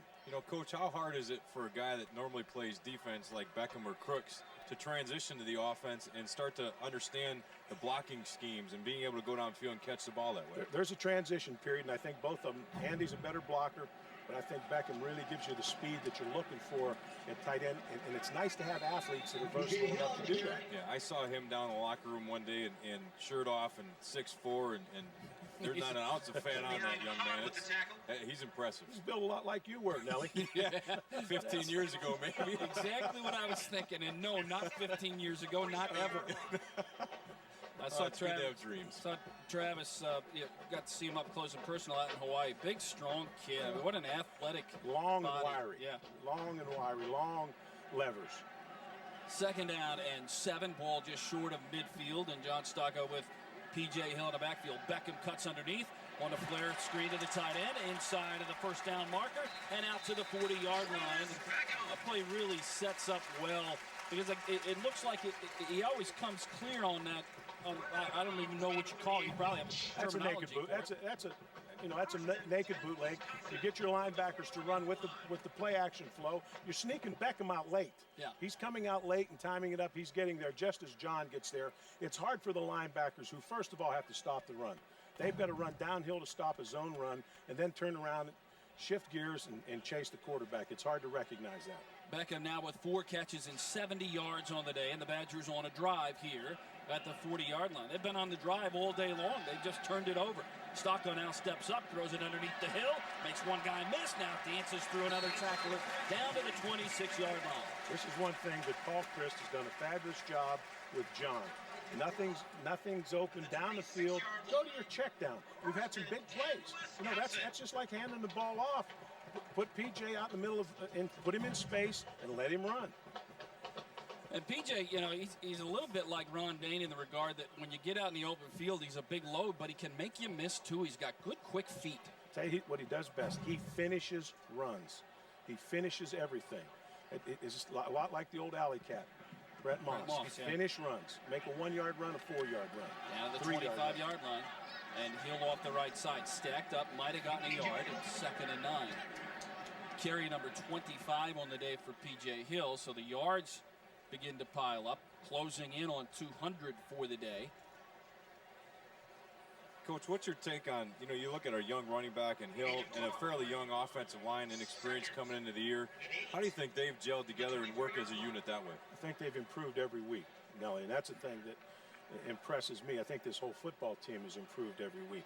That offensive line hasn't worked together before. Right. You've got one veteran on there playing a similar position. And how you just see it in front of your eyes get better every week. Left side, Hill stacked up, and they beat the block of Joe Thomas, it looks like, on the outside left. I would guess that was beat the left guard's block, because Joe was reaching outside. He beat him underneath. Somebody's got to protect him inside. You can see the left guard right there didn't step forward. So it brings up another big 3rd down play as the ball is just outside the 25-yard line. 3rd and 11. At the 26, Badgers picked up a big 3rd down conversion earlier in the drive. On 3rd down today, Wisconsin is 3 of 4. Looking for another one here. In motion, near side swung. And John Stocko back and with time. Now steps up in the middle. Nobody's open. He's going to step it up to the 25 where he's taken down. And Taylor Melhoff's going to have to come out and try about a 42-yard field goal. It's a good coverage sack by Northwestern there. Didn't give him any place to go, and John does a job stepping up the pocket, buy a little more time, but they still continue to cover and didn't get any yardage on that. Looked like they had a 3-man rush, so you got 8 dropping. Hard to find a seam in that. You did the right thing there. If it's not there, you're in the 20-yard line, you got a chance for points. Don't give up points. 6 of 8 on the year. Melhoff on the way. It is just inside the right upright and good on the field goal, and the Badgers extend the lead to 20-9. So it's an 11-point lead and a good long drive. You get out of there with points. Certainly would like to have gotten it in the end zone, but you get points. And Barry, brings us back when we watched that last play before the field goal. Hubbard, who had fumbled twice, is either because of the concussion or the injury that took place on that last fumble, not out on the field. So guys have to be ready to play. You guys talk about that all the time. It's next up, you get your chance, and now there's more receivers that are getting another chance today. You got to make things happen. And as he stepped up and he's biding time, that's where the receiver has to be creative. If you're running a short route, you see he stepped up. You can't let that defender just freeze on you. Short defenders go long defenders come back. Find something. Be creative. Give him something to throw to. Get in his vision. Get in his line of vision so he can deliver you the ball. Go ahead. I'm just going to add, you mentioned something that last drive. Don't give up points. And a lot of people looked in the first home game we had. It was 4th and 3, and Brett decides to go for it. And then it's 4th and 1, and we kick a field goal. And for us up here, we're trying to figure some of that stuff out too. But a little different philosophy. Do you go down and then have a conversation with Brett to say, hey, you're the guy in charge of the team, but here's some things to look at, and bring an inexperienced head coach and give him some advice that way? Brett asked me. You know, Brett came to me on Sunday, and we talked through those. What would you have done? Told me why he made the decisions. You know, I've learned over the years I can't second guess him. But you know, he's learning. And one thing about Brett, he's not afraid to ask, and I appreciate that. And I just tell him what I would do in those particular situations and why, and what your thinking process should be. So when it happens again, he's thought through it. He's thought through it. It's not just something that you have to make a decision in 25 seconds. Kick into the end zone and they won't bring it out. That's one of the things, Barry, that you've established from the very beginning of this transition, that it has to be Brett's program from now, but you'd always be available and are available to him when he needs you, but you're not going to second guess and go down and offer that unsolicited. That's right. The one thing that I recognize, and all head coaches recognize, once you get behind that desk, some things cross that desk that you've never been prepared for. Some things surprise you. You need someone that you can bounce things off of. I'm the person that Brett can do that with. I've had other coaches. Everybody has to have someone that they can share things with and get another idea, get another thought before they make their decision. Did you go back with Coach Holtz and Coach Fry, and when you took over here and share some of those same things with them? I didn't call Coach Fry because he was in our league. Good point. I know him well enough. He'd give me the wrong advice. Yes, he would. But I would call Coach Holtz. You know, Bobby Stoops and I talked. Coach McCartney and I, you know, since after Mac took the Iowa State job, we would visit. Bill Snyder, I would call and visit Bill. Guys like different people in the league that over the years that I got to know that I would call. And, particularly if I knew they went through that type of an experience.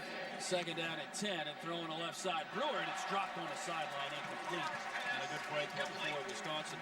You know, that coaching tree, if you, for lack of a better term, that began in those Iowa days under Hayden Fry has really spread its branches far and wide. It's almost like the Bill Walsh NFL coaching tree that spread out from San Francisco. A ton of coaches around the country all got some of their start at some point in time with Hayden Fry and others at Iowa. Yeah, now it's going to our players. You know, with the Stoops boys and two of them, and another one maybe having a chance, and Chuck Long. So it goes long and deep. Third down, big play for the Badger defense, and under pressure, Brewer dances out, comes to the near side, rolling, throwing late, and it's caught against the near sideline. And it's good for a first down. Great improvisation by Brewer. Badgers breaking it down on the rollout, couldn't get there in time, right in front of Stellmacher and Roderick Rogers, and it's caught for a first down. Lost containment on that. DeAndre got up the field a little too far. You never rush past the quarterback. Got up the field, so now there's nobody containing it. That allows him to get outside and bide time. His receivers are working. His receivers found the open spot. Ross Lane is good on the catch, and the handoff goes upside. Tyrell Sutton gets the 40 and the 42-yard line. Ball's loose, but there is no signal on the field, so he was down before the ball came out.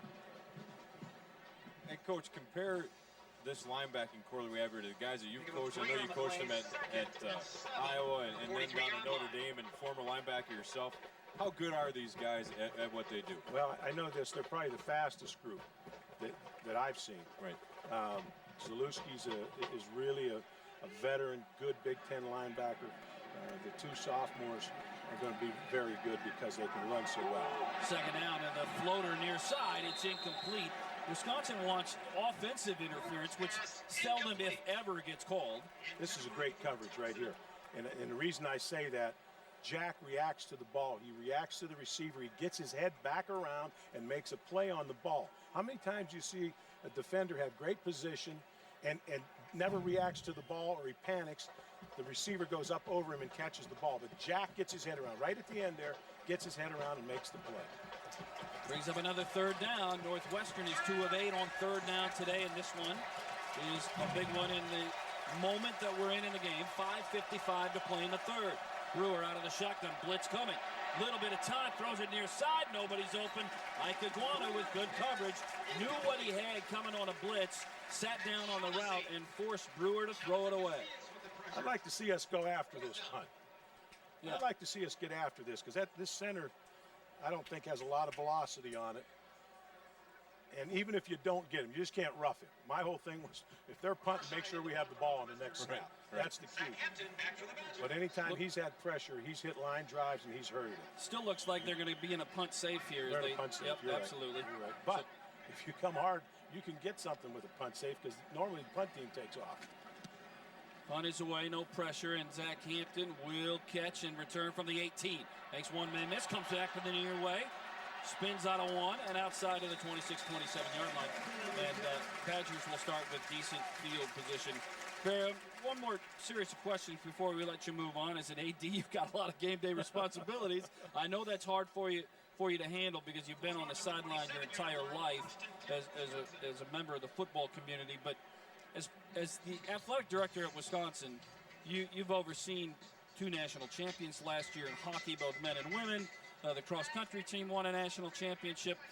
Those elements of this university have to be very gratifying for you as the AD. It is. It's fun for me to oversee a group of head coaches that are dedicated and relate to their players and believe in the same things I believe in. I'm thrilled every day to come to work and have the opportunity to work with the people that I work with. But I have excellent coaches and excellent administrators with me, and the one thing that all of us understand, we're not satisfied. You can't be satisfied as a football coach. You want to improve every game, and we want to do the same thing with the department. We want to keep improving. We want to keep striving. I want to make sure that every one of my coaches and every one of our teams have the opportunity to compete at a high level. Well, and the facilities have been upgraded over your tenure here. You still have and want to do more work in facilities, and that's always part of the job, isn't it? Well, in this business, it's about recruiting. It's about attracting athletes. It's about sending a message that you're committed. And we have a wish list, and we've just hired a firm to do a feasibility study of where we can put places, what we could put in, how we can do it, and so we've got a plan. We've got a plan in place, and so we've got a lot on the board. I know you do. Hey, thank you very much. Don't Flinch is the name of the book, and I just finished reading it, like I said earlier. Really enjoyed it. There was a lot of insightful items in there that a lot of us aren't ever fully aware of. Even though we're around the program day to day, we never see what happens behind closed doors, and I thought your insight in those areas was really entertaining. So thank you very much for the time. I hope you enjoy the rest of the game. Appreciate you As long as stopping we up keep and joining playing like time. this, Mike, I'll enjoy it just fine. Absolutely. Okay, guys, enjoy it. Thanks, Coach. Longtime head coach of Wisconsin, athletic director at the university, and kind enough to stop up here and spend some time with us. And we appreciate that. Coach Alvarez, always happy to spend time. And you know, what Barry just did is he'll do that in the national championship scenario this year. Yep. On television, and he's got a knack for it, doesn't he? Do all right. You know, you're seeing right here Travis Beckham. We talked on him a little bit, how talented he is, and making the transition from being a guy that gets after it and physical on defense to being, you know, I don't want to say soft, but a guy that can read and understand what the defense is doing to him and hauling the ball in. But again, he's 6'4", 220 pounds. He's a heck of a target. He's got some speed that can get him out and get him open because linebackers cannot run with him. So the Badgers pick up a first down. They continue to march up and down the field, yet it's still an 11-point game at this time. Yet Badgers need to continue to take advantage as we tick down late into the third quarter. It's 20-9 Wisconsin. And P.J. Hill will get it off the near side, cuts back, loses his balance, regains it at the 40, runs through a tackler to the 45, and to the 50, and inside the 50 to the 49-yard line. Early in the run, he loses his balance. He gets it back and gets inside of Northwestern territory. Goes over 200 yards on the day on that carry, and I'm not sure if we'll get a real good look at it from this angle, but watch him swat those hands away from the DBs as they get out there. They're trying to grab cloth. Ball's replaced at the spot of the fumble. Clock under ready. They're trying to grab cloth on him. He just keeps knocking their hands away so they can't get a good hold. This will get a better shot from behind.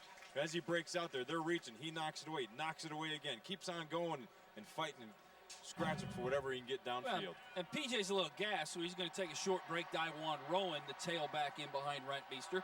1st and 10 from the Northwestern 49. Rowan bumps it to the outside. He'll get a couple before he's forced into the Northwestern sidelines. And the ball will be marked at the 47.5-yard line. It'll be 2nd and 8.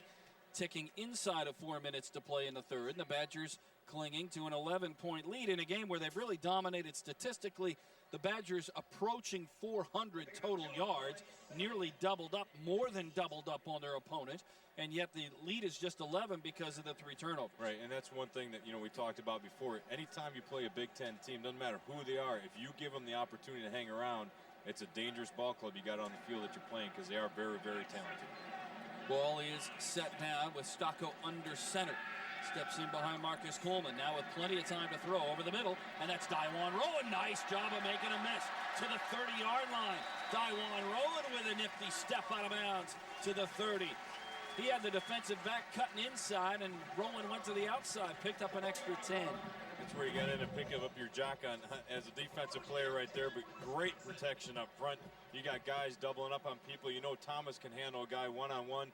8 guys back in coverage, and Stocco being patient, like Coach had said just a minute ago, checking down and finding the open guy, and then Rowan getting outfield and making people miss. Ball marked at the 30. Wisconsin has a chance to get some separation in the contest here. Again, working without Paul Hubbard.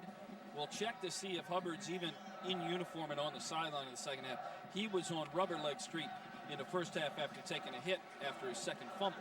Smith, or make that Hill rather, to the near side.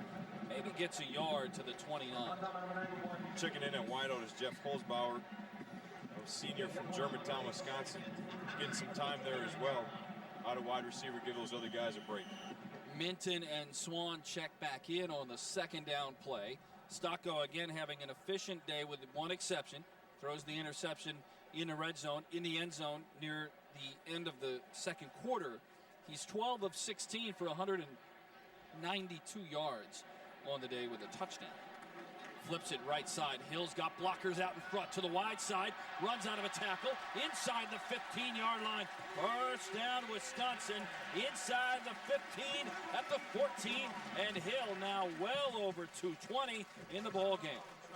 You get your right guard and right tackle, and Urbick and Vanden Heuvel. You bring your wide receivers and your tight ends down on a block. I tell you what, they had body on a body, and then Hill just getting on the corner and running and making people miss again because of his speed and quickness. 30 carries, 227 yards on the day for P.J. Hill. There's Hubbard on the sideline. He's in uniform, but we haven't seen him on the field here in the second half. And the Badgers again in the red zone, 1st and 10. Ball set down at the 13-yard line. High backfield, Rentmeester in front of Hill. Late slow count, and then off the inside counter. It's Hill to the 10-yard line, dragged down by the interior of the Northwestern defense. Good job by the defense there. A couple missed blocks by the right side guard tackle. Vanden Heuvel trying to come down and recover, but linebackers going downhill and plugging the hole and gave Hill nowhere to run.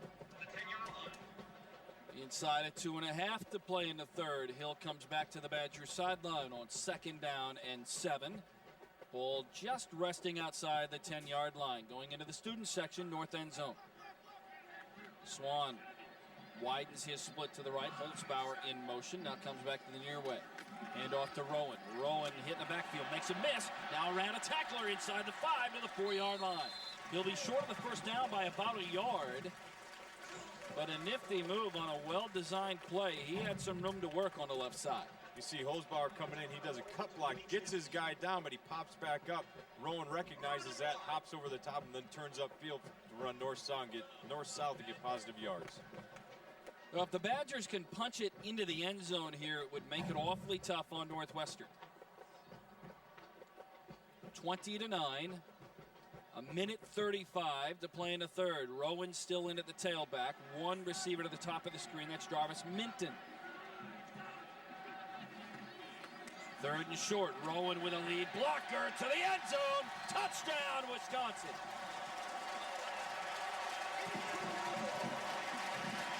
What better way to go than over your horse? Joe Thomas, number 72, getting Rentmeester out in front.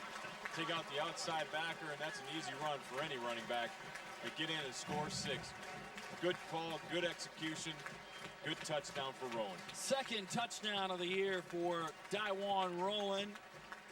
Rowan, a senior from Erie, Pennsylvania, didn't begin playing football until he had spent 2 years at Wisconsin. Wasn't on the team, but his older brother was, Levon Rowan, a defensive back. Extra point is good, and Wisconsin extends the lead. It's now Wisconsin 27 and Northwestern 9. At the beginning of halftime today, they unveiled a facade on the near press box side of the stadium for one of Wisconsin's legends in football. That's Dave Schreiner, who played as an All-Big Ten and All-American selection in both 1941 and 42, a three-time letter winner for the Wisconsin Badgers. His number has been long since retired, but there he is in the team photo in the early 1940s, 1941 and 42. He wore 27 earlier in his career, and then he finished as number 80. He was a two-way player for the Badgers. And against Ohio State, the number one team in the country at the time, Schreiner had an outstanding day, and World War II was on the minds of many people as Wisconsin then beat undefeated and number one ranked Ohio State at Camp Randall 17-7. Ohio State went on to win the national championship that year. And there's a touchdown catch from Elroy Hirsch. Well, Dave Schreiner then, as many did, went off to the war. He was drafted by the Detroit Lions, but Schreiner enlisted in the Marine Corps to fight for his country in World War II. As a Marine lieutenant, he commanded a company of the 6th Marine Division, earned a Purple Heart. Tragically, though, he made the ultimate sacrifice for his country, serving in Okinawa on June 21st, 1945. He was killed in action at the age of 24. A charter member of the UW Hall of Fame, Schreiner killed while on patrol in Okinawa several days after he came across former teammate Bob Bauman, who was also killed in action. So his name and number now on the western facade of the ring at Camp Randall Stadium, joining some other greats on that ring, and he's not from very far away, from Lancaster, Wisconsin. Also wanted to tell you, if you want to find out more, see more about this, Dave Schreiner and the 42 Badger team were featured in a series produced by Wisconsin Public Television. Wisconsin World War II Stories Legacy was the final installment of a 5-part series, and you can watch that video of the 42 team by logging on to our website at wpt.org/sports. Click on the 1942 Badgers link and watch the video. You'll hear players tell the story of how they defeated number one ranked Ohio State, and when the season ended, they traded in their football gear for military uniforms and served their country, many of who did not come home. Badgers and Northwestern continue play here late in the third quarter. Ikegwadu comes up, makes the hit at the 22-yard line just after the catch. Brings up a 2nd and 7. Badgers lead at 27-9 as we tick down to the end of the third quarter. You know, Mike, when you saw some of those highlights just a minute ago, the shifts and the formations and the uniform, you know, not a lot has changed with football. They just ran a simple misdirection play, leak somebody out the backside, and score a touchdown. And that's kind of fun to watch because you see a lot of the same things out here. The guys are maybe a little bit bigger, a little bit faster, obviously more protected as far as the uniforms and the pads that they have, but football's still football. Oh, intercepted, bad pass, touchdown. Wisconsin, Joe Stellmacher steps in front of an underthrown, poorly thrown ball towards the left flat, and Wisconsin now begins to put a big separation between themselves and Northwestern. Stellmacher in the right place, but that's just a terrible throw in the flat, underthrown. Stellmacher steps up and walks into the end zone. The Badger captain takes it in, and Wisconsin leads it 33-9, pending the extra point. He's just trying to get out there in a cover 3 coverage, get out to the flat, force a high throw. Quarterback reads, sees him going out there, and instead of checking down like Stocko's been doing, he just decides to throw it out there, and simple interception for Joe. Takes it to the house, and boy, was he fired up after scoring that touchdown. Melhoff adds the extra point. It's 34-9, Wisconsin. So this one is just about in the books. The pressure comes on Brewer, who then, I don't know if the ball was tipped or he just very poorly underthrew it. Yeah, I don't think he stepped into the throw or set his feet. And for him, the pressure was coming, but he still had time to set up, check down, maybe step up into the pocket. Instead of that, he decided to fire the ball out there and ill-advised pass. Brandon Kelly provided some of the pressure, but just not a good throw. Stellmacher in the right place, and Wisconsin starting to turn the tide and run away from Northwestern. 17 third quarter points already on the board, and it's 34-9. Keep in mind, a year ago, a little bit turnabout is fair play. A year ago, Northwestern scored 27 points in the third quarter. Right. So the Badgers having 17 already here in the third, which is just about to a close, will put some fairly significant separation between themselves and the Wildcats, and maybe put this one to rest. You know, we talked about it all game. Ike Iguano almost coming up with an interception in the first half, and almost a fumble recovery. And the defense has to step up at different times and make some big plays. And that time, Stellmacher's number was called. He made the play, separates the points a little bit more, and now they got some excitement out on the field. They're fired up to get going again and see if they can do it now and pick it up again where they left off going into the fourth quarter. Third quarter has come to a close, and it's a good one for the Badgers. With 15 minutes to play, it is Wisconsin 34 and Northwestern 9. This is Badger football on Wisconsin Public Television.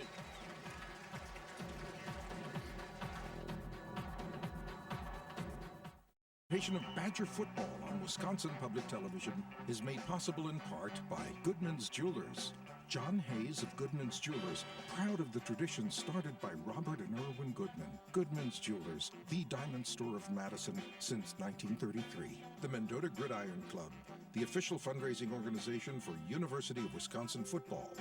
University Athletic Department, with official information about Badger athletics on the web. The Wisconsin Alumni Association, connecting, enriching, and serving UW-Madison alumni and friends for more than 140 years. UWalumni.com. And by the Badger Fund, the Wisconsin Athletic Department's annual fundraising program, 14,000 donors, supporting 750 Badger student athletes.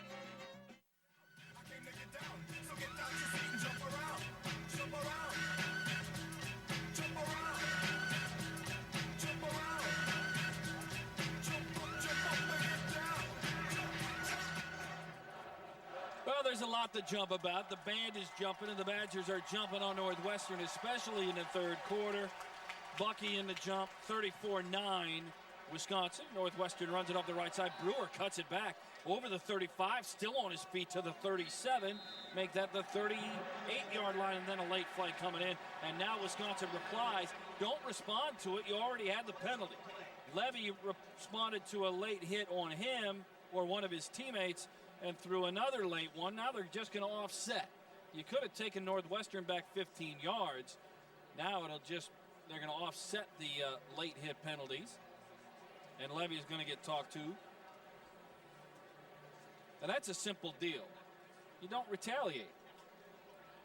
Yeah, that one, you know, you got Hayden coming up there to protect him a little bit, but yeah, you got hit, but let the officials go. We have double dead ball fouls. One against Wisconsin, one against Northwestern. The play stands 1st and 10, but the penalties will offset. I'm sure coach is talking to him and saying, hey, you know, you don't do that. We send them back. We line up and play again. They don't have a first down. And, you know, even if Levy gets hit real late here, yes, that's a good call originally, but then Levy's got to turn around and just walk away and line up. I mean, you're beating these guys as it is. There's no reason to do that. Late hit initially by Joe Tripodi, and then Levy replies to it, and it's offsetting. 14 and a half minutes to play in a fourth. Pump fake and a deep ball right side. Nice defense again by Ike Iguano. Doesn't buy the pump fake. Stays with the receiver, Kim Thompson, and it's incomplete. And Jack, you know, he's about 6 foot, almost 200 pounds, 205 pounds, and he's got some speed. He's shown that being able to lock down on these guys, but the nice thing about him is he's strong enough to handle some of the bigger receivers that are 6'4", 6'5". He might not be as tall as them, but he can lock them down and run with them, make sure they don't get the difference on the sideline there and jump up and get the ball because he's in great position once again. 34-9, Wisconsin. 2nd and 10, ball resting on the Northwestern 37. Slaughter man in motion now, setting up the screen. It's incomplete. That's an incomplete pass. They still don't blow the whistle. Now they do. But Brewer took a shot. Nick Hayden's fairly big at 6'5", 311. Yeah, he definitely took a shot from that. And Hayden, you know, he's had a very solid day today. He hasn't done anything real flashy, but he's just getting the job done. beating guys on blocks and trying to get to the quarterback, and that's all they can ask of a D tackle. Well, that brings up a 3rd and 10, and Wisconsin brings their normal defensive set. Rogers in at one of the safeties. Joe Stellmacher. Oh, they got a 5 defensive back set. Stellmacher plays up near the line of scrimmage. Zach Hampton on as the 5th defensive back. 3rd and 10. Empty backfield for Brewer. Takes the shotgun snap, under pressure, steps up, rolling right. Cooper gets him by the ankle, and he's down prior to the first down. So Northwestern now at a 4th and 4, maybe 4th and 5, and they'll bring on the punting unit. This is all they can do, but once again, the speed of the defensive ends, getting downfield, getting upfield first, and being able to recover and shoestring tackle. I think Zalewski would have come up and at least give him a shot to try and stop him, but once again, the speed of those D ends makes a big play. 7th punt on the day for Larside. The Badgers have yet to punt. Hits it. Badgers playing punt safe. Fair catch called for by Hampton and caught at the 19-yard mark. Away. Jack Iguanuig has a couple of extra words with one of the Wildcats, and the Badgers take over at their own 19-yard line. 1:20 going by in the 3rd quarter, and Wisconsin on top 34-9. Yeah, you see Coach Bielema going after Jack, saying that's just a stupid play. We already have one stupid penalty. We don't need another one. Walk away, get off the field. You got to rely on your teammates, too, to make sure that you're protected. Pull you away from that stuff, get you off the sideline. But the dumb penalties are the one that kill you, along with turnovers. And so far they've got one. Didn't cost them anything, but certainly don't want a second one. Well, John Stocco a week ago was 15 of 17. Today, he's 12 of 16. A couple of pretty good combined efforts. He's already at 192 yards today. He went for 304 a week ago in the win against Indiana. He's also hit on 11 of his last 12 balls today. So after a little bit of a slow start, he's been going pretty good. And I think that 12th ball was an interception. So he's actually thrown 12 in a row that have been caught. Right. If you want to count it that way. I'm trying to help him out. It leaves it 2nd and 4, and the ball is resting on the 25-yard line. P.J. Hill, 32 carries, 236 yards. Already over 800 yards on the ground this year from the redshirt freshman. Nifty move there. Got pulled down from behind. He's going to be short of the first down. It'll be 3rd and about 1.5 yards, maybe 2 yards. I thought P.J. Hill had made the defender miss, but lost his balance on the jump cut right there, and he kind of got horse collar, didn't he? Yeah, just trying to grab onto anything and got the back of his head, and with PJ as fast as his feet are moving, he was stuck up in midair, just put him down on the ground. Don't really know what a horse collar is. It's just something I've heard. I have no idea. It sounded good, if nothing else. You know, they used to wear those horse collar, that extra ring padding around that lower bottom part of the helmet. You wore one, I think. Didn't you? No? You sure? Yeah. Over the middle, it's caught by Travis Beckham outside the 35 to the 38-yard line. Travis Beckham continues a big day. That's his 6th catch, and approaching 90 yards in the air to Beckham. Just being patient with Stocco, and that time Beckham gets out down the field about 5 yards and just gets real big and wide, gets in an open area where it's easy for Stocco to find him, and that's an easy catch and throw. And now Stocco over 200 yards in the air today. Now, he made that mistake in the first half that Barry talked about when Coach Alvarez joined us here early in the 3rd quarter. Other than that, John has been pretty darn good today again. Hill up the middle, through a gap, takes a whack at the 45-yard line. As Barry said, he always finishes a run. He finished that one, but took a shot from Adam Cadella, the middle linebacker. You know, I won't be surprised if at some point PJ comes out of this game as we wind down about 11 minutes left in the 4th quarter. He's been productive, trying to get him some yards, but I tell you what, he took a shot there. You don't want to get him hurt at all. And that was actually number 38, Nick Roach out of Wisconsin. So he's still playing with the motor running. Roach is one of the captains for Northwestern from Milwaukee Lutheran. Had 6 tackles and a tackle for loss against Penn State. 38 tackles coming into the day, leads Northwestern. 2nd and 2. Hill Spreads near side. Close to a first down. Falling forward. Just shy of the 49. It's a first down for Wisconsin as the clock ticks down to 10 and a half. 10:33 to play in the third. Hill comes to the sideline after his 34th carry of the day. I think Hill actually could have got a little bit more. He tried cutting outside, knowing again what he needs for a first down, but he cuts up outside as opposed to getting up the field, and I think there was a bigger hole down the middle there for him. It's actually his 35th carry of the day for 249 yards. And now for the first time today, we see Lance Smith in the backfield. Smith gets the carry through a hole, runs through a tackle to the 46-yard line. Lance Smith, a true freshman from Warren, Ohio, 5'10", $197, has carried it 40 times on the season. That's his 41st carry, averages about 3.5 per touch. You know, and this is nothing fancy that Wisconsin is doing, knowing they can run the clock. They've got a sizable lead. Just keep the clock running, keep chunking first downs. Eventually get to the point where they're going to score again, either a field goal or another touchdown. Line up and play some defense, but run as much time as they can off that clock. Second down and just less than 5.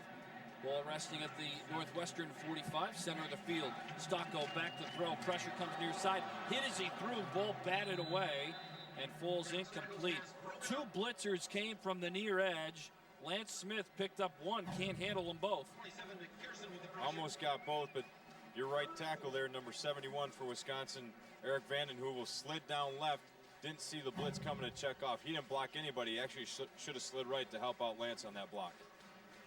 Third down play here. The Badgers on the day having some success at 5 of 7 on third down for the day. Brett Bielema in that customary windbreaker with the collar half up. Very superstitious as a coach. You go 5-1, you can be. Stocko comes near side. Beckham goes to the turf, makes the catch. Ball down to the 41-yard line. It is a ball short of the first down. About 1.5 feet shy of being a first down. They'll bring the chains across the field. And Brett Bielema going to get an up-close and personal look at the measurement here while he decides whether or what they will do on fourth down.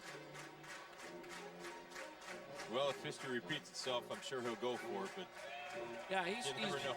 He's got a propensity for going for it on fourth down. He's 0 for 5 in his career on fourth down tries. The measurement is going to be much closer than it looked. It's just a couple of inches. With a 34-9, yeah, they want him to go. I have a feeling they will. Up 34-9.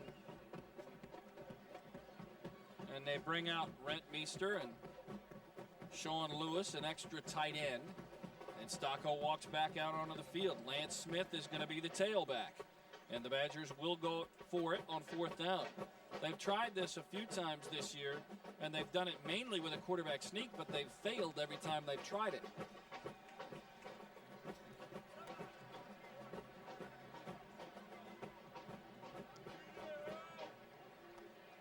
So from the 41-yard line with 9:09 to play in the fourth and the Badgers on top by 26 points, they'll go for it on fourth down. And Stocko has Rentmeester as the up back. Lance Smith as the tail. Slot left is Jarvis Minton. Big jumbo offensive set. Stocko won't get it on the initial push. He falls forward on the second try. And I think a generous spot here is going to give him a first down. That looks real generous by both guys. I think they gave him about at least a half a yard. And when I didn't think he got it, unless he stuck the ball forward. But as far as his body position, I don't think he got that far. He didn't get it. They mark it as a first down. I didn't think he made any push either. And we certainly have a better view than the officials down on the field. Here we go right here. Right there he doesn't have it. There's no push there. He's driven back. Now here at the end, like right about now, he falls well forward. Yeah, but boy, it depends on when the whistle was blown, but the line judge coming in from the side had already given him that amount, So it is a first down, and the ball is marked at the 40-yard line. P.J. Hill is done for the day. He is walking along the Badgers sideline thanking his teammates. What a big day for P.J. Hill. That's Lance Smith. Doing some little dancing at the 40, gets to the 38-yard line. P.J. Hill finishes the day, 35 carries, 249 yards, obviously a career high for the Badger freshman. 1 touchdown there, also 1 reception for 14 yards. 7-yard average isn't too bad, huh? Yeah, that's not bad. Well, it went down. I mean, it was above That's 19 true. yards. In fact, he averaged 60 yards on his first carry. That's true. But I'm another sure good they'll day. address that with him. Yeah, Got to well, keep that up high. I'll talk to him on Monday Sure. at the press conference and remind him that you've got to continue to play. Don't be satisfied. 7:40 to play in the ball game, and Wisconsin comfortably in control. Lance Smith off the left side on the pitch. Gets the 38-yard line. No gain on the play, and it's 3rd down. Wisconsin's run that a couple times with the trips formation and a bunch there just to run the sweep. That time one of the guys got off the block, got upfield to hit Lance, but that's been successful for him throughout the day. You know, earlier today we talked about the tragedy that surrounded the Northwestern program with the passing of, unexpectedly, of their head coach, Randy Walker, on June the 29th of a heart attack. Earlier this week, Wisconsin teammates tasted some tragedy as well. One of the high school teammates of 3 Badger players, including Joe Thomas, was killed in lacrosse earlier this week. In fact, last Sunday, Joe Thomas and a couple of other Badgers went to help out in the search for Luke Holman, who was later found dead. Former basketball player at UW-Milwaukee, had transferred to play at UW-Lacrosse, but played high school ball at Brookfield Central with the 3 Wisconsin football players. Those players missed Sunday to go over and help in a search. Later, when Luke Holman was found dead, they went back on Thursday, missed practice, and attended the funeral.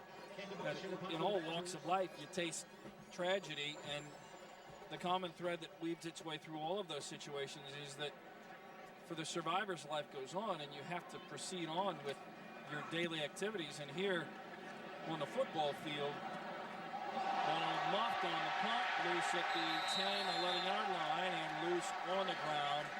Still waiting for a signal from the officials who are digging in. Northwestern's going to keep it.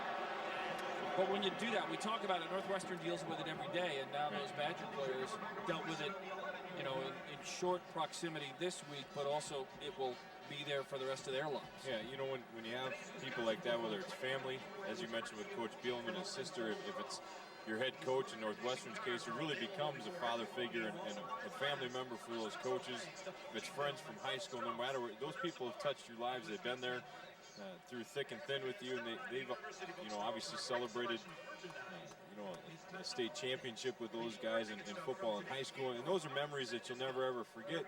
The hardest part is you can't have new memories with these guys. You've got what you got, but you know, for those guys, when they lose somebody, what they can do to help carry on the legacy of their friend is to play hard for them, to not forget them, but understand that we do have to move forward, and you help one another that way. You lean on each other that way, and it's not an easy thing, but that's where those other friendships of the people that are still here with you are so important. So Northwestern will keep the football at their own 11-yard line, trailing 34-9. Badger defense has been awfully good, for heaven's sakes. Not just today, but pretty much all season. Look at their schedule coming up. Minnesota is here next week for Wisconsin's homecoming. Then the Badgers go to West Lafayette in a meeting with Purdue on October the 21st. Illinois comes to Camp Randall on October 28th, and we get into November with Penn State coming to town on the 4th before Wisconsin finishes the Big Ten season in Iowa City against the Hawkeyes on the 11th of November. Then Buffalo, the University of, comes to Madison on November the 18th. Part of the change in NCAA football, allowing a 12th game, most universities have gone to scheduling a softer opponent in that 12th game. Some won double A's. It's just the nature of the beast at this time. Right. The payday for having a 7th home game is monumental. Oh yeah, it's, you know, it obviously adds a revenue to concessions in the overall department, gives the kids a chance to showcase their talent again. A guy like Elijah Hodge, who just made the tackle there, getting another chance to play some football and show what he can do. And when their opportunities comes up and their numbers called, making plays, having fun doing it. Badgers are going to improve to 14-1 at home since the start of the 2004 season. Pretty good run here at Camp Randall Stadium. The only loss in that period was Barry Alvarez's final home game at Camp Randall a year ago against Iowa. Against a very good Iowa team too. You know, for a while there, it was Wisconsin can't defend their home turf. They'd go 3-6 over a couple years, and Barry turned that around the last couple years that he was here. Coach Bielema has obviously taken that. There's a lot of pride and a lot to play for in front of your home fans, 80,000 strong. 3rd and 16, ball at the 5. Shotgun for Brewer. Steps up into the end zone. Now quarterback draw. Fooled nobody. He's tackled at the 2. And Northwestern will be forced to punt with the punter. Going to have his back foot on the end line when he takes the snap, Slade Larshide, as the ball is set down just outside the 2-yard line. Well, Shaughnessy was great not fooled. spin move, and Hampton actually coming on a safety blitz on the outside there too. That had he got away from Shaughnessy, I think Hampton had him as well. But tremendous spin move. Wow. Well, and Wisconsin's going to set up as though they're going to go after this one, and why not? These are times of teaching and working on things. Northwestern brings everybody in tight, no gunner, so you also have a good chance on a return if he gets it away. He does, a wobbler that Hampton will catch at the 44. Returnable though. Plenty of room, angling left to the 35, takes a shot, and the flag follows that. So the Badgers had it initially where it looks like it would be at the 36, but apparently they'll also back it up on a flag. Now, this is a great view here. Hampton making a move, trying to get upfield, and as soon as he makes a cut, whoa, there he is. We might be down, but we're not out. They're still hitting down there. Wow. So see if Wisconsin also makes some other wholesale changes offensively. On the return, illegal block in the back. Number 22. That 10-yard penalty being forced from the end of the run. First down. Check to see if John Stocco's day is done. I would assume that it is. Although he's stepping up towards the edge of the huddle, I think we're going to see a change here. You know what? One of the things that we haven't seen yet, this happened early, I think after the first game of the season. On a Tuesday or Wednesday practice, Brett Bielema had his team out of practice, and while they were there, Brett had the locker room and the tunnel walls outside of the locker room completely redone. They all have pictures and murals of players that have played here in the past. And Brett's philosophy has always been 1-0 and protect this house. And that's what they did. They changed everything. They included the jump around, one of the great sights in college football. Absolutely. And using the student section, the jump around theme, and 1-0 protect this house. That all happened while the players were out of practice. So when they went back in, it was completely different. And nobody knew it was happening. And that's, the excitement. It's the little things. Guys get used to walking downstairs and in the locker room, and some of the things that are down there just become second nature. We see it all the time. Nothing changes.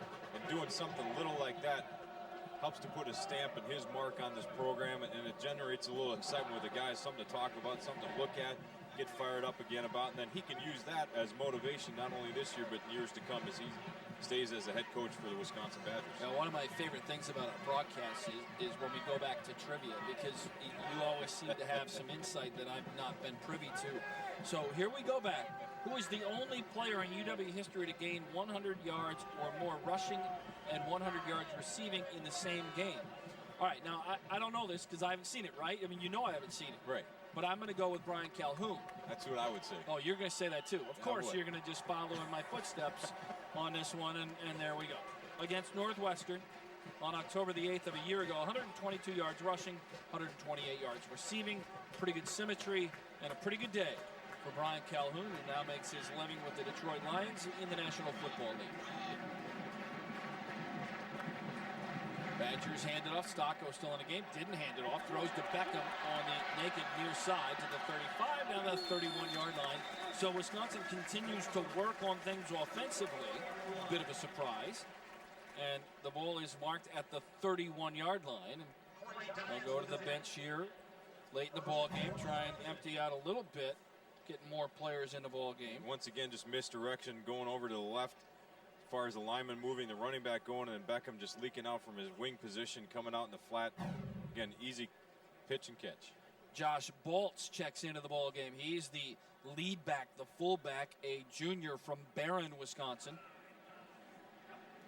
He is in front of Lance Smith, who gets the handoff on the edge near side, 30 to the 28-yard line. Pickup of 2. And the clock continues to roll inside of 2:35 now, and Wisconsin comfortably and safely in front at 34-9. And Smith is going to get better and better as he starts to get and understand the speed of the game and know where his blocks are coming from and how to set them up a little bit better. He's just too young and doesn't quite understand the depth of what this offense can do. And even though they simplified the offensive line for those guys up front, Lance is really the high school mindset where I just get out and run by guys. Well, here you can't do that. He'll get better and better as he gets older. Wisconsin with 499 yards of offense today. Now Smith off the left side, gains the 25, falls forward to near the 24-yard line. Wisconsin going to improve to 5-1 and 2-1 in the Big Ten. And Nelly, I ask you, when will Wisconsin crack the rankings? When will they get in the top 25? Yeah, when you look at the schedule we just went through, there's a couple teams that are ahead of them that aren't very good. If they keep doing this kind of stuff, and depending upon what happens in the teams in the top 25, after today they're going to get more votes. You know, they've dominated the team here today after they dominated Indiana last week, played a very good game for about 2.5 quarters at Michigan. I think they're starting to gain more respect across the country, but until you play some of those teams that have either beaten a ranked team or a little bit higher up, you're not going to get that. That's the unfortunate element of this, is you don't control your Big Ten schedule, and it's soft. Right. So there's an advantage for it to be soft. The disadvantage is you don't get a whole lot of play on the national scene because they're not in the rankings. They're not in the top 25. Great run, Lance Smith. Touchdown. Oh, yes. Touchdown, Lance Smith. How good is that? That's some of the excitement the coaches have seen by watching him run in practice. When they go ones-on-ones, he makes people miss. Really challenges the defense when they go against each other like that because of his speed and his shiftiness. But I tell you what, once he got through the line, that's all individual effort, spin moves, and getting downfield and making a big play. But boy, he's got to be fired up with that one. Heck of a run. Lance Smith gets it into the end zone. We'll see this after the extra point. What a great finish to this one. 41-9. 54 seconds left in the ball game, and Brett says, hey, I like that. Here's a good look at it. Just a simple guard tackle pulling over there. He cuts upfield, sees a seam, and then right here, whoop, I'm going to keep on running. And that's just a tremendous move right there. Then he turns on the jets, gets downfield, and scores 6 for the Badgers. Great run. Nice run by Lance Smith. 6 carries and 40 yards. The drive was 4 plays and 46 yards, 2:48 off the clock, in Wisconsin with a big margin right now, as it is 41-9. Badgers in full control of this one. Great look at the spin move right there. He's actually slipping through a hole that really isn't there, then gets downfield and spins out of the tackle of a safety and scores a touchdown. But again, a great run. And if Hill does what he does, you get Beckham doing the things that he's doing. Hubbard can get over his fumbleitis. Stock will keep leading. They keep having some individual efforts like that, and the team keeps winning. I think some of those rankings that we were just talking about are going to come because they've got some talented players. Well, and in the locker room, they're not talking about rankings. Brett Bielema's not going to deal with his team on where they sit in the national polls. Right. They might talk about it as coaches in the office briefly, but very briefly. Well, and Barry did the same thing. It doesn't matter what happens right now. If we keep winning ball games, the end's going to take care of itself. We'll get where we want to get to. Next week, we're going to be back and do this again, and it's Minnesota coming to town, which is the battle for Paul Bunyan's axe. Always adds a little something extra. You get to run around with that axe? I didn't. I waited to my senior year before I touched the axe, but I didn't run around the stadium. Waited my senior year, and it's the only game we lost in '93, so unfortunately didn't get a chance to go chop down the goalpost. So you chose not, because you were an underclassman, you chose not to run with the axe? I'd pick it up and then hand it to one guy that was running with it. It was just something I decided not to do, and thought for sure that last year we would have got it done. But you needed to reevaluate a bit. because, you know, you've got to remember that it should be a little bit more about you. Yeah. So I mean, you're as opposed to the seniors, you know, the guys. So when you were a sophomore, you should have said, taken it from like, them. who was when you were a sophomore? Who would one of those big seniors been that you were afraid of?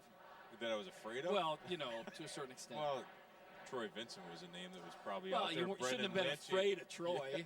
Brendan Lynch was an inside linebacker for us. You should have said, hey, Brendan, give me that axe. This should be a little bit more about me, a little less about you. Right. Well, this ball game's going to come to a close. Northwestern carries it out to the 30-yard line as the clock ticks down. Next week it will be Minnesota in at Camp Randall Stadium as Wisconsin celebrates homecoming. There's Pat Fitzgerald. He will have great days. He will have many better days than this, but he will have great days ahead of him. He's very vibrant, a wonderful recruiter, ton of energy, has a great attitude about football and that program at Northwestern. And it's not a high-powered program, but they'll have their days again. He's too good to let this happen to this program, and he'll turn it around. There's no question. Brett Bielema and Pat Fitzgerald meet. A lot in common with those guys, and they'll share stories over the years, guaranteed. Wisconsin with an impressive win today, especially in the second half. A second-half shutout, and they pull away to win it 41-9. Minnesota comes to town next week as the Badgers are now 2-1 in the Big Ten and 5-1 overall with a big win here at Camp Randall. My thanks to Deb Piper down in the truck, always doing a wonderful job. John Gerbig with help there, and the entire crew with Wisconsin Public Television. For Scott Nelson, I'm Mike Heller. Thanks for watching. The final score again, Wisconsin 41, Northwestern 9. This is Wisconsin Public Television.